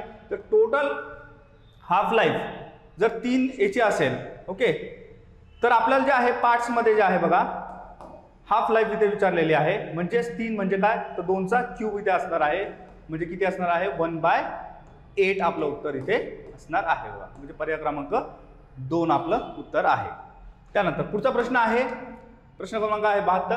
256 हर्ट्स एवढी फ्रिक्वेन्सी दिलेली आहे कशाची, ट्युनिंग फॉर्कची, जी सोनोमीटर सह जी आहे वापरली जाते. आता सोनोमीटर वगैरे असे कोणते डिव्हाइसेस आले तर जास्त जे आहे स्ट्रेस घ्यायचा नाही, ते फक्त फॉर्मॅलिटी म्हणून जे आहे तसे शब्द यूज केले जातात. ओके, त्यानंतर पुढे आहे की जर कंपन्या तारेची लांबी दुप्पट केली तर वारंवारता किती असेल. आता माहिती असू द्या की वारंवारता आणि लांबी यांच्यामध्ये जे संबंध असतो कसा असतो, व्यस्त पद्धतीचा असतो, म्हणजे इनव्हर्स रिलेशनशिप. एखादी गोष्ट वाढली की दुसरी जी ऑटोमॅटिकली कमी होणार, दुसरी जर वाढली तर ऑटोमॅटिकली पहिली जी आहे ती कमी होणार. आता इथे दिलेलं आहे बघा की आपल्याकडे वारंवारता आहे, त्याचबरोबर काय दिलेलं आहे की लांबी जर दुप्पट केली तर वारंवारता कशी होणार, कमी की जास्त, एक जे आहे ते वाढवलं, दुसरं काय होणार, ऑटोमॅटिकली कमी होणार आहे. आणि कितीने कमी होणार, 2ने, कारण की काय किती दिलेलं आहे, वाढलेली लांबी दुप्पट दिलेली आहे. ओके, तर 256 जे आहे आपल्याला भाग द्यायचा आहे 2ने, उत्तर असणार आहे आपलं 128 हर्ट्स. ठीक आहे, पर्याय क्रमांक 1 आपलं उत्तर तिथे असणार आहे. त्यानंतर पुढचा प्रश्न बघूयात, समान तापमानावरती कोणत्या वायूचा रेणूंचा सरासरी वेग सर्वाधिक असेल. ओके, आता ॲटॉमिक मासचा जर आपण विचार केला, अणुवस्तुमानाचा, तर सर्वात कमी अणुवस्तुमान कोणाचा आहे, हायड्रोजनचा आहे. ठीक आहे, म्हणून हायड्रोजनचाही जो मोलार मास आहे तो किती असणार आहे, 2.02 ग्राम पर मोल एवढा असणार आहे. किती असणार आहे, 2.02 ग्राम प्रति मोल एवढा तो असणार आहे. ठीक आहे, मोलार मास. तर कंपॅरेटिव्हली जे आहे जो सर्वात हलका वायू आहे त्याचा वेग जो आहे तो तेवढा जास्त असणार आहे. ठीक आहे, तर उत्तर काय असणार आहे, पर्याय क्रमांक 3. ओके, तर वेग इथे विचारलेला आहे बघा. त्यानंतर पुढचा प्रश्न आहे 74 क्रमांकाचा आहे, अंतर्स्रावी स्वादुपिंडामधील कोणते विधान जे आहे योग्य आहे. ओके, आता हे जे इंटरनल जे आहे बघा, एंडोक्राइन पॅन्क्रियास ज्याला आपण म्हणतो, इथे एक शब्द तुम्हाला लक्षात ठेवायचा आहे ज्याला म्हटलं जातं islets of Langerhans. Okay, islets of Langerhans. Okay, आता हे जे पेशी आहेत स्वादुपिंडावरील, तर इथे आपल्याला बीटा पेशी आणि अल्फा पेशी ज्या आहेत त्या बघायला मिळतात. ठीक आहे, आता बीटा पेशीमधून जे आहे इन्सुलिन स्त्रवलं जातं. इन्सुलिनचं काम असं आहे की रक्तामधील असलेलं जे ग्लुकोजचं प्रमाण आहे याला कमी करायचं आहे. लक्षात ठेवा, रक्तामधील जे काही ग्लुकोजचं प्रमाण आहे याला कमी करण्याचं काम इन्सुलिन हे करत असतं. आणि इन्सुलिन कोण स्त्रवतं, बीटा पेशी. बीटा पेशी कुठं आणतात, आयलेट्स ऑफ लँगरहॅन्समध्ये. आणि ह्या पेशी कुठं असतात, तर पॅनक्रियाजवरती असतात. ठीक आहे, त्याचबरोबर या उलट काम आपल्याला झालेलं दिसून येतं. कुठे झालेलं दिसून येतं, अल्फा पेशीच्या संदर्भात बघायला मिळतं. त्याच्यामध्ये ग्लुकेगॉन नावाचं जे आहे घटक आहे, आणि ग्लुकेगॉनचा संदर्भ कुठे येतो, तर रक्तामधील ग्लुकोजचं प्रमाण जर वाढवायचं असेल तर ग्लुकागॉन जे आहे अल्फा पेशीमधून स्त्रवलं जातं बघा. ओके, तर जे आहे रोल जे आहे ते डिफाईन केलेले आहेत. त्याचबरोबर दोन्ही स्टेटमेंट जे आहेत ते बरोबर आहे. उत्तर असणार आहे बोथ, ए आणि बी. तर पर्याय क्रमांक 4 जे आहे ते आपलं उत्तर इथे असणार आहे बघा. त्यानंतर पुढचा प्रश्न आहे, प्रकाश रासायनिक धुवार म्हणजेच फोटोकेमिकल स्मॉग या संदर्भात आहे बघा. तर इथे दिलेलं आहे की कोणता प्रदूषक जो आहे तो याच्यासाठी जबाबदार आहे. तर तर बेसिकली जे आहे बघा नायट्रोजन कंपाऊंड जे असतात, ओके, नायट्रोजन बेस आधारित जे असतात, तर हे बेसिकली याच्यासाठी रिस्पॉन्सिबल असतात. त्याच्यामध्ये नायट्रस ऑक्साईड असेल, त्याचबरोबर नायट्रोजन डायऑक्साईड असेल, हे सर्व घटक जे आहेत फोटोकेमिकल स्मॉग तयार करतात. ओके, तर यामध्ये जे आहे आपल्याला नायट्रोजन हा शब्द विसरायचा नाही. ॲडिशनली अजून काही कंपाऊंड्स असतात बघा ज्यांना VOC असं म्हटलं जातं. लक्षात ठेवा, VOC volatile organic compounds. Okay, volatile organic compounds, तर यांनाही लक्षात ठेवा. व्हॉलेटाईल ऑर्गॅनिक कंपाऊंड्स त्याचबरोबर नायट्रोजनस कंपाऊंड्स ह्या दोन्हीच्या संदर्भातून जे आहे फोटोकेमिकल स्मॉग आपल्याला निर्मित झालेला दिसतो. त्यानंतर पुढचा प्रश्न बघूया. प्रश्न क्रमांक आहे 76. खालील विधानांचा विचार करा. ओके, तर इथे जे आहे बघा आपल्याला योग्य जे आहे ते स्टेटमेंट ओळखायचं आहे. तर द्विदल झडप जे आहे उजवे आलिंद व उजवे निलय यांच्यामध्ये असते, तर उजव्या बाजूला नसते. कुठे असते? द्विदल जे आहे तर ती डाव्या बाजूला असते. ओके, आणि उजव्या बाजूला काय असते? त्रिदल असते. तर इथे शब्द काय पाहिजे होता? डावा. ओके, डाव्या बाजूला. डावा शब्द आहे का इथे? नाही, उजवा शब्द आहे. ओके, पहिलं स्टेटमेंट कसं असणार आहे? चुकीचं असणार आहे बघा. त्यानंतर पुढे दिलेलं आहे की त्रिदल झडप उजव्या निलयातून उजव्या आलिंद्यात रक्ताचा उलटा प्रवाह होऊ देत नाही. तर मुख्य कार्य तेच आहे बघा. जेव्हा हार्ट जे आहे, हार्टमधून जे आहे ब्लड जो आहे तो पंप केला जातो, त्याचबरोबर लंग्सकडे पाठवला जातो. तर पंपिंगच्या वेळेस जे आहे त्रिदल झडप जी आहे जेव्हा गरज असते तेव्हा ती बंद होते. त्यामुळे जे आहे पुन्हा बॅकफ्लो जो आहे तो ब्लडचा क्रिएट होत नाही. ठीक आहे, तर उत्तर असणार आहे पर्याय क्रमांक 2 फक्त बी. त्यानंतर पुढचा प्रश्न आहे, प्रश्न क्रमांक आहे 77. खालील विधानांचा विचार करा. IgG हे मानवी प्लाझ्मामधील सर्वाधिक प्रमाणात असणारे प्रतिपिंड आहे. प्रतिपिंड म्हणजे काय? अँटीबॉडीज. आता अँटीबॉडीजच्या संदर्भात तुम्हाला अजून एक नाव लक्षात ठेवायचं आहे, त्याला म्हटलं जातं इम्युनोग्लोबुलिन. बऱ्याचशा ब्लड रिपोर्ट्सवरती तुम्ही हे नाव वाचलेलं असेल बघा. ठीक आहे, इम्युनोग्लोबुलिन हे नाव विसरायचं नाही. आता इम्युनोग्लोबुलिन म्हणजे काय? हे Y आकाराचे प्रथिने आहेत. कोणत्या आकाराचे आहेत? Y आकाराचे प्रथिने आहेत. प्रथिने जे आहेत कोण तयार करतं? तर बेसिकली जे आहे ह्युमनची इम्युन सिस्टीम जी आहे, ह्युमन बॉडीमधील इम्युन सिस्टीम हे प्रथिने तयार करतात. यांनाच काय म्हणतो आपण? अँटीबॉडीज असं म्हणत असतो. वाय शेप लक्षात ठेव, कदाचित त्याच्यावरती जो आहे प्रश्न येऊ शकतो. आता स्टेटमेंट दिलेले आहेत बघा. IgG हे मानवी प्लाझ्मा सर्वाधिक प्रमाणात असणारे प्रतिपिंड आहे. ओके, तर पहिले स्टेटमेंट जे आहे ते बरोबर आहे. त्यानंतर दुसरं आहे की IgM हे प्राथमिक रोगप्रतिकार प्रतिसाद सर्वात पहिले तयार होणारे प्रतिपिंड आहे. तर फर्स्ट रिस्पॉन्स म्हणून जे आहे कोणत्या अँटीबॉडीजला ओळखलं जातं? IgM. त्यानंतर पुढे आहे IgA प्रामुख्याने लाळ आणि अश्रू यासारख्या शरीराच्या स्रावांमध्ये आढळतात. ओके, तर तिन्ही स्टेटमेंट जे आहे ते काय आहेत? बरोबर आहे तिथे. प्रश्न पर्याय क्रमांक जो आहे 2 A, B आणि C हे याचं उत्तर असणार आहे. त्यानंतर पुढे जाऊयात. पुढचा प्रश्न जो आहे खालील विधानांचा विचार करा. 2 विधान जे आहेत ती दिलेली आहे. मायटोकॉन्ड्रियामध्ये स्वतःचा DNA असतो. ओके, तर जे आहे न्यूक्लियस त्याचबरोबर मायटोकॉन्ड्रिया अशा 2 ठिकाणी पेशीमध्ये जे आहे आपल्याला DNA मटेरियल जे आहे जेनेटिक मटेरियल ते आढळतं. पहिलं स्टेटमेंट जे आहे ते बरोबर आहे. त्यानंतर दुसरं दिलेलं आहे की मायटोकॉन्ड्रियामध्ये ATPचे संश्लेषण बाह्य स्वरूपात होतं. तर बाह्य स्वरूपात होतं का? नाही. क्रिस्टे जे आहे क्रिस्टेवरती बेसिकली होतं आणि हे कसं आहे? आंतरिक पद्धतीने होते. म्हणजे इंटरनल जे आहे सिंथेसिस आपल्याला बघायला मिळतं वगैरे. ठीक आहे, तर दुसरं जे आहे ते चुकीचं असणार आहे. त्याचबरोबर उत्तर जे आहे पर्याय क्रमांक 1 हे इथे असणार आहे. ओके, त्यानंतर पुढचा प्रश्न आहे. पुढचा प्रश्न बघूयात. प्रश्न क्रमांक आहे 79. विचारलेला आहे की खालीलपैकी कोणते विकार ऑटोसोमल रिसेसिव्ह म्युटेशनमुळे होते? आता बघा, रिसेसिव्ह आणि डॉमिनंट असे 2 प्रकारचे जे जेनेटिक डिसीजेस आहेत ते आपल्याला बघायला मिळतात. आता याच्यामधली जी हंटिंग्टन डिसीज आहे तर ही बेसिकली डॉमिनंटमुळे होते बघा. कशामुळे होते? डॉमिनंटमुळे. आता डॉमिनंट का म्हटलं जातं त्यांना? कारण की याच्यामध्ये बेसिकली एक जरी कॉपी याच्यामध्ये म्युटेशन असेल तर हा आजार जो आहे तो आढळून येतो. त्याचबरोबर सिस्टिक फायब्रोसिस आणि त्याचबरोबर सिकल सेल ॲनिमिया हा रिसेसिव्ह टाईपचा आहे. म्हणजे हा जर आजार केव्हा आढळून येतो? जेव्हा बेसिकली 2 कॉपीज ज्या आहेत त्या म्युटेट झालेल्या असतात, तेव्हा जे आहे या 2 आजार जे आहेत ते आपल्याला बघायला मिळतात. म्हणून याला जे आहे रिसेसिव्ह म्हटलं जातं. कारण की कसं आहे, पॅसिव्ह आहे, जास्त ऍक्टिव्ह नाहीये. जर आई आणि वडील दोघांकडेही म्युटेटेड जीन असेल तर फक्त आणि फक्त 25% शक्यता असते की पुढच्या पिढीमध्ये जो आहे तो आजार जाणार आहे. कोणता? रिसेसिव्ह टाईपचा, पण डॉमिनेंटमध्ये तसं होत नाही. एक जरी कॉपी जर तिथे म्युटेट असली तर तो आजार तिथे पुढे पास होणार आहे. ठीक आहे. तर इथे विचारलेलं आहे की ऑटोझोमल रिसेसिव्ह म्युटेशन कोणकोणत्या आजारामध्ये बघायला मिळतं. तर ए आणि बी. तर उत्तर जे आहे बघा पर्याय क्रमांक 1 आहे. ओके. त्यानंतर पुढचा प्रश्न आहे बघा, शेवटचा प्रश्न आहे की खालीलपैकी जे योग्य विधान आहेत ते आपल्याला ओळखायचे. ठीक आहे. वनस्पती जे आहे बघा, बेसिकली स्टेट बोर्डमध्ये सुद्धा या गोष्टी दिलेल्या आहेत. जलवाहिनी पाणी एकाच दिशेने वाहून नेतात. जलवाहिन्यांचं काम काय की मुळापासून जे आहे इतर वनस्पतीच्या भागाकडे जे आहे पाणी वाहण्याचं काम ते करत असतात. बी मध्ये दिलेलं आहे की रसवाहिन्यांचे वहन द्विदिशात्मक असते.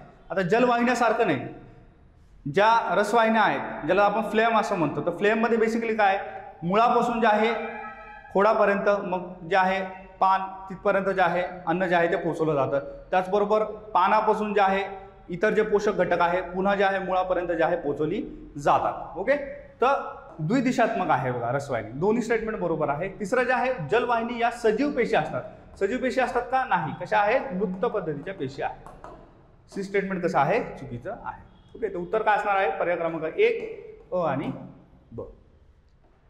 नमस्कार विद्यार्थी मित्रांनो, आपल्याला आजच्या टेस्टमधले जे जॉग्राफी आणि एन्व्हायरमेंटचे क्वेश्चन्स आहेत ते बघायचे आहेत. बघा, जॉग्राफीचे जे क्वेश्चन्स होते ते होते तुमचे क्वेश्चन नंबर 81 पासून प्रश्न क्रमांक 81. बघा, सगळ्यात जो पहिला प्रश्न होता प्रश्न क्रमांक 81 तो होता तुमचा मानवी भूगोलावरचा, ज्याला आपण ह्युमन जॉग्राफी असं म्हणतो. गाव आणि खेडे या दोन्ही संकल्पना वेगवेगळ्या आहेत आणि या दोन्ही संकल्पनांवरचा हा प्रश्न होता. जनरली गाव म्हणजे काय असतं रे, हॅमलेट ज्याला आपण इंग्लिशमध्ये म्हणतोय. तर एखाद्या मोठ्या शहराच्या बाजूला जो सबर्बन किंवा जो उपनगर म्हटला जाणारा भाग विकसित होतो आणि कालांतरामध्ये मुख्य शहराला ज्या कुठल्या दुय्यम सेवा आवश्यक असतात त्या सेवा त्या क्षेत्रातून पुरवल्या जातात, त्याला आपण गाव म्हणतो. आणि खेडे नावाची जी कॉन्सेप्ट आहे ती पूर्णपणे वेगळी असून प्रामुख्याने खेड्यामध्ये जे ॲग्रिकल्चर आणि ॲग्रिकल्चर रिलेटेड ॲक्टिव्हिटीज म्हणजे कृषी आणि कृषी संलग्न क्रिया चालत असतात. सो गाव मोठे होत जातात पण खेडे मोठं होण्यासाठी तितकासा स्कोप नसतो. बरोबर. तुम्ही जर का कुठल्या मोठ्या शहरामध्ये राहत असाल तर आजूबाजूला काय असतात, खूप सारी गावं असतात. आलं तुमच्या लक्षामध्ये. सो या ठिकाणी जर का तुम्ही बघितलं तर तीनही जे विधानं आहेत ते बरोबर आहेत. बरोबर. तिसरं विधान कदाचित तुम्हाला थोडं कन्फ्युजन होऊ शकतं की खाणकाम लाकूडकाम कमी होत गेल्यामुळे खेड्यांचे प्रमाण सहसा वाढत नाही. हे विधान पूर्णपणे बरोबर आहे. गावं मोठं होण्यासाठी खूप जास्त स्कोप असतो. सो लक्षात ठेवा, गाव आणि खेडे या दोघांमध्ये फरक आहे. व तुम्ही जर का बघितलं तर इथे उत्तर क्रमांक याचं जे आहे पर्याय क्रमांक 3 आहे. ओके. सर्व विधाने या ठिकाणी बरोबर होती. पुढे जाऊयात. क्वेश्चन क्रमांक 82 प्रश्न क्रमांक 82. बघा, प्रश्न क्रमांक 82 सुद्धा या ठिकाणी काय आहे तर मानवी भूगोलावरचा प्रश्न होता. दक्षिण भारतामध्ये टेक्सटाईल इंडस्ट्री म्हणजे सुती वस्त्रोद्योग जो आहे तो मोठ्या प्रमाणात विकसित झाला आणि त्याच्यासाठीची इथं 4 कारणं दिलेली आहेत. त्याच्यातली जी पहिली 2 कारणं आहेत ती बरोबर आहे. तिसरं कारण चुकीचं आहे. तिसरं कारण चुकीचं आहे म्हणण्यापेक्षा तिसऱ्या कारणामध्ये असं म्हटलं की स्थानिक मागणी कमी आहे. स्थानिक मागणी कमी नाही, उलट दक्षिण भारतामध्ये तापमान जास्त असल्यामुळे तिथील लोक सुती वस्त्र जे आहे ते मोठ्या प्रमाणात वापरतात. सो दक्षिण भारतामध्ये मागणी पण जास्त आहे आणि तिथून होणारा एक्सपोर्ट सुद्धा जास्त आहे. आजूबाजूला खूप सारी मोठी मोठी बंदरं त्या ठिकाणी आहेत आणि ज्या ठिकाणी आर्द्र हवामान असतं अशाच ठिकाणी टेक्सटाईल इंडस्ट्री किंवा जो वस्त्रोद्योग असतो तो खूप व्यवस्थित विकसित होतो. सो 1930 नंतर खूप सारे जलविद्युत प्रकल्प दक्षिण भारतामध्ये आले. कंबोडिया प्रकारचा कापूस त्या ठिकाणी लागवडीला घेतला गेला. विकसित बंदरं होती. त्याच्यानंतर तिथलं हवामान आणि स्थानिक पातळीवरती असलेली मागणी या सगळ्या घटकांमुळे काय झालं तर खरं तर त्या ठिकाणी जी टेक्सटाईल इंडस्ट्री आहे ती ग्रो झाली किंवा विकसित झाली. त्यामुळे इथे पर्याय क्रमांक 3 चुकीचा आहे. इथं काय विचारलं होतं की कुठले विधान योग्य आहे. सो पर्याय क्रमांक 4 अ, ब आणि ड या ठिकाणी बरोबर आहे. प्रश्न क्रमांक 83 बघा, या ठिकाणी भारतात पुढीलपैकी कुठल्या नदीची सुप्त जलविद्युत निर्माण क्षमता सर्वात जास्त आहे. ओके. आता सुप्त म्हणजे काय, छुपी. ओके. जर का तुम्ही भारतातल्या नद्यांचं वर्गीकरण बघितलं तर द्वीपकल्पावरच्या नद्या, मध्य भारतातल्या नद्या, ईशान्य भारतातल्या नद्या आणि हिमालयातल्या नद्या असं आपण ढोबळमानाने त्याचं वर्गीकरण करतो. सगळ्यात जास्त जलविद्युत निर्मितीची जी क्षमता आहे ती आहे ईशान्य भारतातल्या नद्यांची. ओके. दरवर्षी पूर येण्याच्या घटना तुम्ही तिथे बघत असाल. तिथल्या नद्यांमध्ये खूप सारं पाणी आहे आणि त्या पाण्याला प्रवाह किंवा त्या प्रवाहाला वेग सुद्धा मोठ्या प्रमाणावरती आहे. सो ईशान्य भारतातील नद्या ज्या आहेत त्यांची जी सुप्त जलविद्युत निर्मिती क्षमता आहे ती सगळ्यात जास्त आहे. पुढे बघा प्रश्न क्रमांक 94, भारतातील नदी प्रणाली आणि प्रामुख्याने तापी आणि नर्मदा नदीवरचा हा प्रश्न आहे. तापी नदीपेक्षा नर्मदा नदीचं जे खोरं आहे ते तुलनेनं मोठं आहे. ठीक आहे, सो पहिलं स्टेटमेंट बरोबर आहे. तापी नदीच्या खोऱ्यामध्ये जी सुपीक मृदा आहे, गाळाची मृदा आहे, ती शेतीसाठी अत्यंत सुपीक मानली जाते. तापी नदीचा जवळजवळ 70% जास्त क्षेत्र महाराष्ट्रामध्ये आहे. अगदी बरोबर आहे. आणि त्यातही जी अमरावतीत येणारी उत्तर पूर्ण आहे आणि नाशिकमध्ये येणारी गिरणा नदी आहे, या दोनच नद्यांनी महाराष्ट्रातल्या एकूण क्षेत्राच्या जवळजवळ 50% क्षेत्र व्यापलेलं आहे. जे चौथं स्टेटमेंट आहे ते चुकीचं आहे की तापी नदी जी आहे ती अमरकंटक टेकड्यांमध्ये उगम पावते का नाही. अमरकंटक टेकड्यांमध्ये नर्मदा नदीचा उगम होतो. या ठिकाणी अमरकंटक हिल्स नाही तर मुलताई हिल्स पाहिजे होतं. अमरावतीच्या उत्तरेला बैतूल जिल्हा आहे, त्या बैतूल जिल्ह्यामध्ये असलेला जो मुलताई डोंगर आहे तिथं तापी नदीचा उगम होतो. सो या ठिकाणी पहिले 3 विधानं बरोबर आहे. पण इथं काय विचारलं होतं, चुकीचे विधान किंवा विधाने निवडा. फक्त ड जे विधान जे आहे ते या ठिकाणी चुकीचं आहे. ठीक आहे, चला प्रश्न क्रमांक 85 कडे जाऊया. इथे तुम्हाला जोड्या लावा असा प्रश्न विचारलाय. एका बाजूला टेकड्या आणि दुसऱ्या बाजूला तुम्हाला राज्य दिलेली आहे. आता फॅक्च्युअल क्वेश्चन होता. घरदाट टेकड्या ओरिसा राज्यामध्ये आहे, उत्तरेकडे शेषाचलम आंध्र प्रदेशमध्ये आहे, जिथे एक प्रसिद्ध धार्मिक पर्यटन स्थळ सुद्धा आहे किंवा धार्मिक तीर्थस्थळ पण आहे बालाजी. त्याच्यानंतर कालीबीट टेकड्या मध्य प्रदेशमध्ये आहे, बरेल टेकड्या आसाममध्ये आहे. मग तुम्ही जर का क्रम बघितला तर 4 3 1 2 पर्याय क्रमांक 2 याचं उत्तर आहे.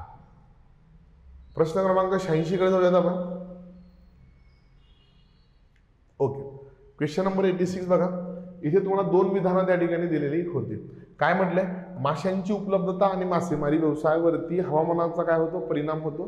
पहिलं स्टेटमेंट जे आहे ते 100% बरोबर आहे. तुम्ही सगळ्यांनी बघितलं असेल की जनरली पावसाळ्यामध्ये काय असतं तर मासेमारी बंद असते. का बंद असते, कारण की तो माशांचा ब्रीडिंगचा सीझन असतो. आलं तुमच्या लक्षामध्ये. सो माशांची जी उपलब्धता आहे ती थोडी कमी झालेली असते. सो ऑब्व्हियसली हवामानाचा परिणाम त्या ठिकाणी बघायला मिळतो. आणि जगातील जे प्रमुख मत्स्य क्षेत्र आहे ते थंड भागामध्ये आहे, ते उष्ण भागामध्ये नाही. मग त्याच्यामध्ये जर का तुम्ही बघितलं तर युरोपातलं डॉगर बँक असेल किंवा मग त्याच्यानंतर उत्तर अमेरिकेच्या पूर्वेला जिथे न्यू फाउंडलँड बेट आहे तिथं तुमचं ग्रेट बँक्स असेल. आलं लक्षामध्ये. सो उष्ण कटिबंधापेक्षा समशीतोष्ण कटिबंधामध्ये आणि त्यातलाही जो शीत भाग आहे तिथं मोठ्या प्रमाणावरती मासेमारी केली जाते. सो या ठिकाणी जी दोन्ही स्टेटमेंट आहे ती बरोबर आहे. सो दोन्ही विधानं या ठिकाणी योग्य होती. प्रश्न क्रमांक जो 86 आहे त्याचं उत्तर आहे पर्याय क्रमांक 3. पुढे जाऊया प्रश्न क्रमांक 87 कडे. एकदम सोपा प्रश्न होता. ढगांवरती बऱ्याच वेळा प्रश्न विचारले गेले आहेत. सो निम्न पातळीवरतील, मध्यम पातळीवरतील आणि अति उंचावरील ढग असं आपण वर्गीकरण करत असतो. पुढीलपैकी कोणत्या प्रकारचे ढग हे जास्त उंचीवर आढळत नाही. जनरली स्टॅटस ढग जे असतात ते निम्न पातळीवरचे ढग त्या ठिकाणी कन्सिडर केले जातात. त्याच्यामुळे उत्तर आहे याचा पर्याय क्रमांक 2. पुढे जाऊयात प्रश्न क्रमांक 88. महाराष्ट्राच्या भूगोलावरचा हा प्रश्न होता आणि इथे तुम्हाला विचारलं होतं की महाबळेश्वर, पाचगणी आणि माथेरान ही जी महाराष्ट्रातली प्रमुख थंड हवेची ठिकाणं आहेत, इथं प्रामुख्याने कुठल्या प्रकारची वने आढळतात. बरोबर. आता याचं उत्तर आहे उपोष्ण कटिबंधीय सदाहरित, उष्ण कटिबंधीय सदाहरित आणि निम सदाहरित वने. जर का तिथे शुष्क पानझडी वनं सोडली तर उरलेली ही तिघही वनं आपल्याला बघायला मिळतात. बरोबर. आता जनरली आपण पुस्तकात काय असतो तर उष्ण कटिबंधीय सदाहरित आहे, मध्ये मध्ये तुम्हाला काय बघायला मिळतात तर निम सदाहरित वनांचे पट्टे त्या ठिकाणी बघायला मिळतात. आलं तुमच्या लक्षामध्ये. आणि जी उपोष्ण कटिबंधीय आहे त्यांचे सुद्धा पट्टे तुम्हाला इथे बघायला मिळतील. सो अ, ब आणि ड इथं पर्याय क्रमांक 4 याचं उत्तर असणार आहे. ठीक आहे, चला पुढे जाऊया. प्रश्न क्रमांक 89. हा थोडा ट्रिकी क्वेश्चन होता क्लायमेटॉलॉजीवरचा. इथे तुम्हाला म्हटलं होतं की विषुववृत्तीय क्षेत्रामध्ये जनरली 6 अंश उत्तर ते 6 अंश दक्षिण फक्त 30च दिवस काय पडतात, सूर्यकिरण लंबरूप पडतात. सो पहिलं स्टेटमेंट बरोबर आहे. आणि तिथून पुढे 17.5 ते 23.5च्या दरम्यान जवळजवळ 86 दिवस सूर्याची किरण लंबरूप पडतात. आणि त्याच्याचमुळे मग काय होतं तर कर्कवृत्त आणि मकरवृत्ताच्या जवळ पृथ्वीवरती सगळ्यात जास्त तापमानाची नोंद होते ती विषुववृत्ताजवळती नव्हते. म्हणून इथे पर्याय क्रमांक C जो आहे तो तुमचा चुकीचा आहे. विषुववृत्तावरती सर्वाधिक तापमान आढळत नाही. आणि इथे विचारले की वरीलपैकी कोणते विधान किंवा विधाने अयोग्य आहे तर पर्याय क्रमांक 1 फक्त C विधान म्हणजे इथे पर्याय क्रमांक 1 मध्ये दिलंय ते तुमचं अयोग्य आहे. म्हणून 89व्या प्रश्नाचं उत्तर आहे पर्याय क्रमांक 1. पुढे जाऊयात. प्रश्न क्रमांक 90 मध्ये 4 विधानं दिली होती. याच्यातली जे तुम्हाला चुकीचं विधान निवडायचं होतं. वाढत्या उंचीनुसार तापमानातील बदलाचा दर ठिकाणानुसार आणि वातावरणाच्या संरचनेनुसार बदलत जातो. ओके, उंचीनुसार तापमान कमी होतं त्याला आपण काय म्हणतो, लोप दर असं म्हणतो. आणि प्रत्येक ठिकाणी लोप दर कसा असतो, वेगवेगळा असतो. सरासरी जर का काढली तर तो आहे 6.5 डिग्री सेल्सिअस पर किलोमीटर. बरोबर का नाही? तपांबरातील हवेच्या तापमानातील नकारात्मक बदल हा प्रामुख्याने कशाशी संबंधित आहे, तर घटत्या घनतेशी. उंचीनुसार काय होतं, हवा जी आहे ती थंड होत जाते. ही का थंड होते, कारण की हवेची घनता कमी होते. लक्षामध्ये. सो तापमान कमी होण्याचा डायरेक्ट संबंध कोणाशी आहे, घनतेशी आहे. त्याला आपण ॲडियाबॅटिक कूलिंग रेट असं म्हणतो. आणि तो आर्द्र हवेचा वेगळा असतो आणि शुष्क हवेचा वेगळा असतो. त्यामुळे दुसरं विधान सुद्धा बरोबर आहे. स्थितांबर आणि उष्मांबरामध्ये वाढत्या उंचीनुसार तापमान वाढत जाते. अगदी बरोबर आहे. चौथं स्टेटमेंट जे आहे ते चुकीचं आहे की ध्रुवीय प्रकाश, ज्याला आपण ऑरोरा बोरेलिस असं पण म्हणतो, हा प्रामुख्याने आयनांबरामध्ये घडणारी घटना आहे. इथं तुम्हाला दिलं होतं स्थितांबर. सो पर्याय क्रमांक 4 जो आहे ते तुमचं चुकीचं आहे. प्रश्न क्रमांक 91 बघा. पुन्हा मानवी भूगोलावरचा प्रश्न होता. इथे जर का तुम्ही बघितलं तर तुम्हाला महाराष्ट्रातल्या कृषी समोरच्या प्रमुख समस्या विचारल्या होत्या. सो लहान आकार आणि शेतीचं विभाजन झालंय, ज्याला आपण शेतीचं तुकडीकरण म्हणतो, ही समस्या आहे. लोकसंख्येचा अतिरिक्त ताण आहे का? हो आहे. 4 एकर शेतामध्ये 8 लोक काम करतायत, त्यांची त्याच्यातनं पूर्णपणे उपजीविका होताना दिसत नाही. विस्तृत लागवडीखाली क्षेत्र आहे पण दर हेक्टरी उत्पादन खूप कमी आहे. जसं की पंजाब हरियाणामध्ये बघितलं तर काय आहे, दर हेक्टरी उत्पादन खूप जास्त आहे. सो तुम्हाला महाराष्ट्रामध्ये तसं बघायला मिळत नाही. आणि पुढचं आहे पीक सुरक्षा, म्हणजे जर का पूर आला किंवा दुष्काळ पडला तर पिकांना उपलब्ध सुरक्षा त्या ठिकाणी नाहीये. म्हणून इथं उत्तर काय आहे, पर्याय क्रमांक 4. वरील सर्व या प्रमुख समस्या महाराष्ट्रातल्या कृषी क्षेत्रासमोर आहेत. पुढे बघा प्रश्न क्रमांक 92 मध्ये इथे तुम्हाला म्हटलं होतं की पुढीलपैकी कुठला भू आकार किंवा भूरूप हे अपक्षरण कार्यामुळे होतं, म्हणजे झीज झाल्यामुळे तयार होतं. तर याचं उत्तर आहे घळे. ओके, जेव्हा एखादी नदी एखाद्या भूपृष्ठभागावरनं वाहते तेव्हा काय करते, ती नदी खोलगट भाग तयार करत जाते आणि काळाच्या ओघामध्ये काय तयार होतं, तर घळी त्या ठिकाणी तयार होतात. बाकी मग जर का बघितलं त्रिभुज प्रदेश, पूर मैदान, हे 2 पर्याय जे आहेत हे संचयनातून तयार होतात, दॅट इज डिपोजिशन. आलं. आणि कॅनन किंवा घळी जी आहे ती कशातनं, झीज किंवा इरोजन मधून त्या ठिकाणी फॉर्म होत असते. सो याचा आहे पर्याय क्रमांक 2 उत्तर. पुढचं बघा प्रश्न क्रमांक 93. ओके, जनरली जसं जसं आपण खोल समुद्रामध्ये जातो तसं तसं तापमान काय होतं, तर कमी कमी होत जातं. पण जवळजवळ जर का 200 मीटरच्या खाली गेलो तर 200 मीटर नंतर एक समुद्रामध्ये असा झोन आहे जिथे तापमानामध्ये खूप पटकन बदल होतो. त्याला आपण काय म्हणतो, त्याला आपण थर्मोक्लाइन असं म्हणतो. काय म्हणतो, थर्मोक्लाइन. आणि जेव्हा सलायनिटीमध्ये खूप जास्त फरक निर्माण होतो तेव्हा त्याला आपण हालोक्लाइन असं म्हणतो. राहील लक्षामध्ये. तो तापमानात झालेला बदल आपण थर्मोक्लाइन या टर्मने दाखवत असतो. प्रश्न क्रमांक 94 बघा. ओशनोग्राफीवरचा किंवा सागरशास्त्रावरचा प्रश्न होता. सागरी प्रवाह अगदी किनाऱ्याच्या जवळून वाहत नाही. अगदी बरोबर आहे. तर जिथे भूखंड मंच संपतो आणि भूखंड उतार ज्या ठिकाणी सुरू होतो तिथपर्यंतच खरं तर सागरी प्रवाहांची सीमा असते. आणि त्याच्यानंतर सागरी प्रवाहांचा सर्वाधिक वेग जो आहे तो पूर्वेकडे नसतो, महासागरांच्या पश्चिमेकडे असतो. सो सेकंड स्टेटमेंट इथं रॉंग आहे. पहिलं स्टेटमेंट आपलं बरोबर होतं. ठीक आहे, लक्षात ठेवा. सो ओशन करंट जे आहे किंवा महासागरीय प्रवाह यांचा वेग पश्चिमेकडे जास्त असतो. राहील तुमच्या लक्षामध्ये. सो फक्त विधान अयोग्य आहे, विधान ब हे योग्य नाहीये. पुढे जाऊयात प्रश्न क्रमांक 95 कडे. हा प्रश्न मॅप पॉइंटिंगचा प्रश्न होता. ज्याचं मॅप पॉइंटिंग चांगलं आहे त्यालाच फक्त हा प्रश्न जमेल. उत्तर भारतीय मैदानी प्रदेशातली शहरं तुम्हाला पश्चिमेकडनं पूर्वेकडे लावायची होती. मग तुम्ही जर का बघितलं तर आग्रा आणि मथुरा. आता पहिल्यांदा मथुरा आहे आणि मग काय आहे, तर इकडे आग्रा आहे. आलं तुमच्या लक्षामध्ये. सो पहिले 2 इथे निघून गेले. आलं लक्षामध्ये. मथुरेच्या पूर्वेकडे आग्रा आहे. ठीक आहे, आणि इथे आग्रा पहिले दिले. त्याच्यानंतर इथे जर का तुम्ही आला तर मथुरा आग्रा बरोबर आहे, पण भागलपूर बिहारमध्ये आहे आणि वाराणसी उत्तर प्रदेशमध्ये आहे. सो शेवटचे 2 पर्याय व्हाईस वर्सा गेले होते. पर्याय क्रमांक 2 बरोबर आहे. गुरुग्राम कुठे आहे, तर तुमचं हरियाणामध्ये आहे. बरोबर, त्याचं जुनाव गुडगाम असं होतं. त्याच्यानंतर मथुरा वेस्टर्न युपी मध्ये आहे, लखनौ सेंट्रल युपी म्हणजे मध्य उत्तर प्रदेशमध्ये, आणि वाराणसी जे आहे ते पूर्व उत्तर प्रदेशमध्ये आहे. सो मॅप पॉइंटिंगचा प्रश्न आहे. पर्याय क्रमांक 2 याचं उत्तर आहे. पुढे जाऊयात प्रश्न क्रमांक 96. इथून तुमचे एन्व्हायरमेंटचे क्वेश्चन सुरू झाले होते. ग्रेट बॅरियर रीफ म्हणजे काय, तर जगातलं सगळ्यात मोठं जे प्रवाह क्षेत्र आहे कुठे, तर ऑस्ट्रेलियाच्या पूर्व भागामध्ये हे स्थित आहे. इथे म्हटलं होतं की ग्रेट बॅरियर रीफ ही खोल समुद्रातील सर्वांत मोठी प्रवाळ भित्ती प्रणाली आहे. चूक आहे. का, ही खोल समुद्रातली नाहीये तर उथळ समुद्रातली आहे. प्रवाळ प्रामुख्याने खोल आणि उथळ अशा दोन्ही तुम्हाला समुद्रामध्ये बघायला मिळतात. लक्षात ठेवा. जनरली जे खोल समुद्रातले प्रवाळ आहे ते थोडे दुर्मिळ आहे, जिथं सूर्यप्रकाश पोहोचत नाही अशा ठिकाणी ते विकसित होतात आणि वरच्या लेअरमध्ये जे काही ऑर्गॅनिक मटेरियल आहे ते डिकम्पोज होऊन खाली समुद्राच्या तळावरती पोहोचतं, त्याच्यावरती जनरली हे डीप ओशन किंवा खोल समुद्रातले प्रवाळ जीवन जगत असतात. म्हणून तुमचं बी आणि सी विधान बरोबर आहे. मग इथे पर्याय क्रमांक 2 याचं उत्तर आहे. इथं तुम्हाला बिनचूक विधान ओळखायचं होतं. पुढे जाऊया प्रश्न क्रमांक 97 कडे. पुढे दिलेल्या जोड्यातून चुकीची जोडी किंवा जोड्या ओळखा. आता इंद्रावती राष्ट्रीय उद्यान कुठे आहे? छत्तीसगडमध्ये आहे, बरोबर आहे. एराविकुलम नॅशनल पार्क कुठे आहे? हे केरळमध्ये आहे. ओके. इवन पश्चिम घाटातलं सगळ्यात उंच शिखर अन्नईमुडी जे आहे ते तुमचं याच राष्ट्रीय उद्यानामध्ये आहे. आणि केवलादेव जे आहे ते मध्य प्रदेशमध्ये आहे का? नाही, ते आहे तुमचं राजस्थानमध्ये. त्याच्यामुळे ब आणि क जोडी जी आहे ती चुकीची आहे. पर्याय क्रमांक 4 याचं या ठिकाणी उत्तर आहे. पुढे जाऊया प्रश्न क्रमांक 98 कडे. राष्ट्रीय शुद्ध हवा कार्यक्रमाची सुरुवात कधी झाली? शाळेच्या पुस्तकातून घेतलेला हा प्रश्न त्या ठिकाणी आहे. याची सुरुवात झाली होती 2019 मध्ये. मागच्या वेळेस सफरवरती प्रश्न विचारलाय, तो सुद्धा 11वी 12वीच्या एन्व्हायरमेंटच्या बुक मधून घेतलेला होता. सो लक्षात ठेवा 2019 याचं उत्तर आहे. प्रश्न क्रमांक 99 कडे जाऊया. हवामान बदलांवरील आंतर सरकारी समिती संदर्भात असलेली खालील विधाने विचारात घ्या. IPCC वरती प्रश्न विचारला होता. जनरली IPCC काय आहे तर क्लायमेट चेंज संबंधी किंवा हवामान बदल संबंधी काम करणाऱ्या वेगवेगळ्या सायंटिस्टचा एक ग्रुप आहे, टास्क फोर्स आहे. आलं. हे वर्षभर संशोधन करतात आणि 2, 4, 5 वर्षामध्ये एखादा रिपोर्ट पब्लिश करतात, ज्याच्यामध्ये काय केलेलं असतं तर क्लायमेट चेंज आणि क्लायमेट चेंजमुळे भविष्यामध्ये होणारे इम्पॅक्ट याचा पर्टिक्युलरली त्या ठिकाणी प्रॉपर स्टडी करून एक अहवाल दिलेला असतो. सो हे आहे काय म्हणतात एक टास्क ग्रुप आहे, सायंटिस्टचा ग्रुप आहे.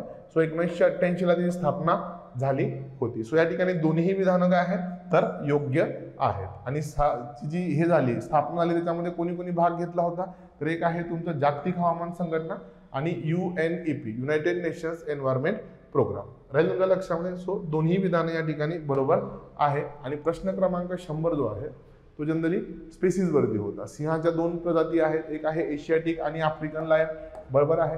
आफ्रिकेतले जे सिंह आहे ते तुम्हाला प्रामुख्याने सवाना ग्रासलँडमध्ये बघायला मिळतील, मध्य आफ्रिकेमध्ये. आणि भारतातली अगदी थोडी लोकसंख्या तुमची गुजरातमधल्या गीर राष्ट्रीय उद्यानामध्ये केंद्रित झालेली आहे. आणि तिसरा पर्याय इथं चुकीचा होता. का तर त्याला एंडेंजर्ड नाही, संकटग्रस्त आहे का? नाही, व्हल्नरेबल म्हणजे काय धोकादायक कॅटेगरीमध्ये तो आहे. सो इथं तुम्हाला दिलं होतं की एंडेंजर्ड कॅटेगरीमध्ये आहे, नाही, तो व्हल्नरेबल कॅटेगरीमध्ये आहे. म्हणून तुमचं ए आणि बी चुकीचं आहे. सॉरी, ए आणि बी बरोबर आहे, सी विधान जे आहे ते चुकीचं आहे. आणि इथे विचारलं होतं की योग्य विधान निवडा. इथे तुमचं पहिलंच विधान बरोबर होतं.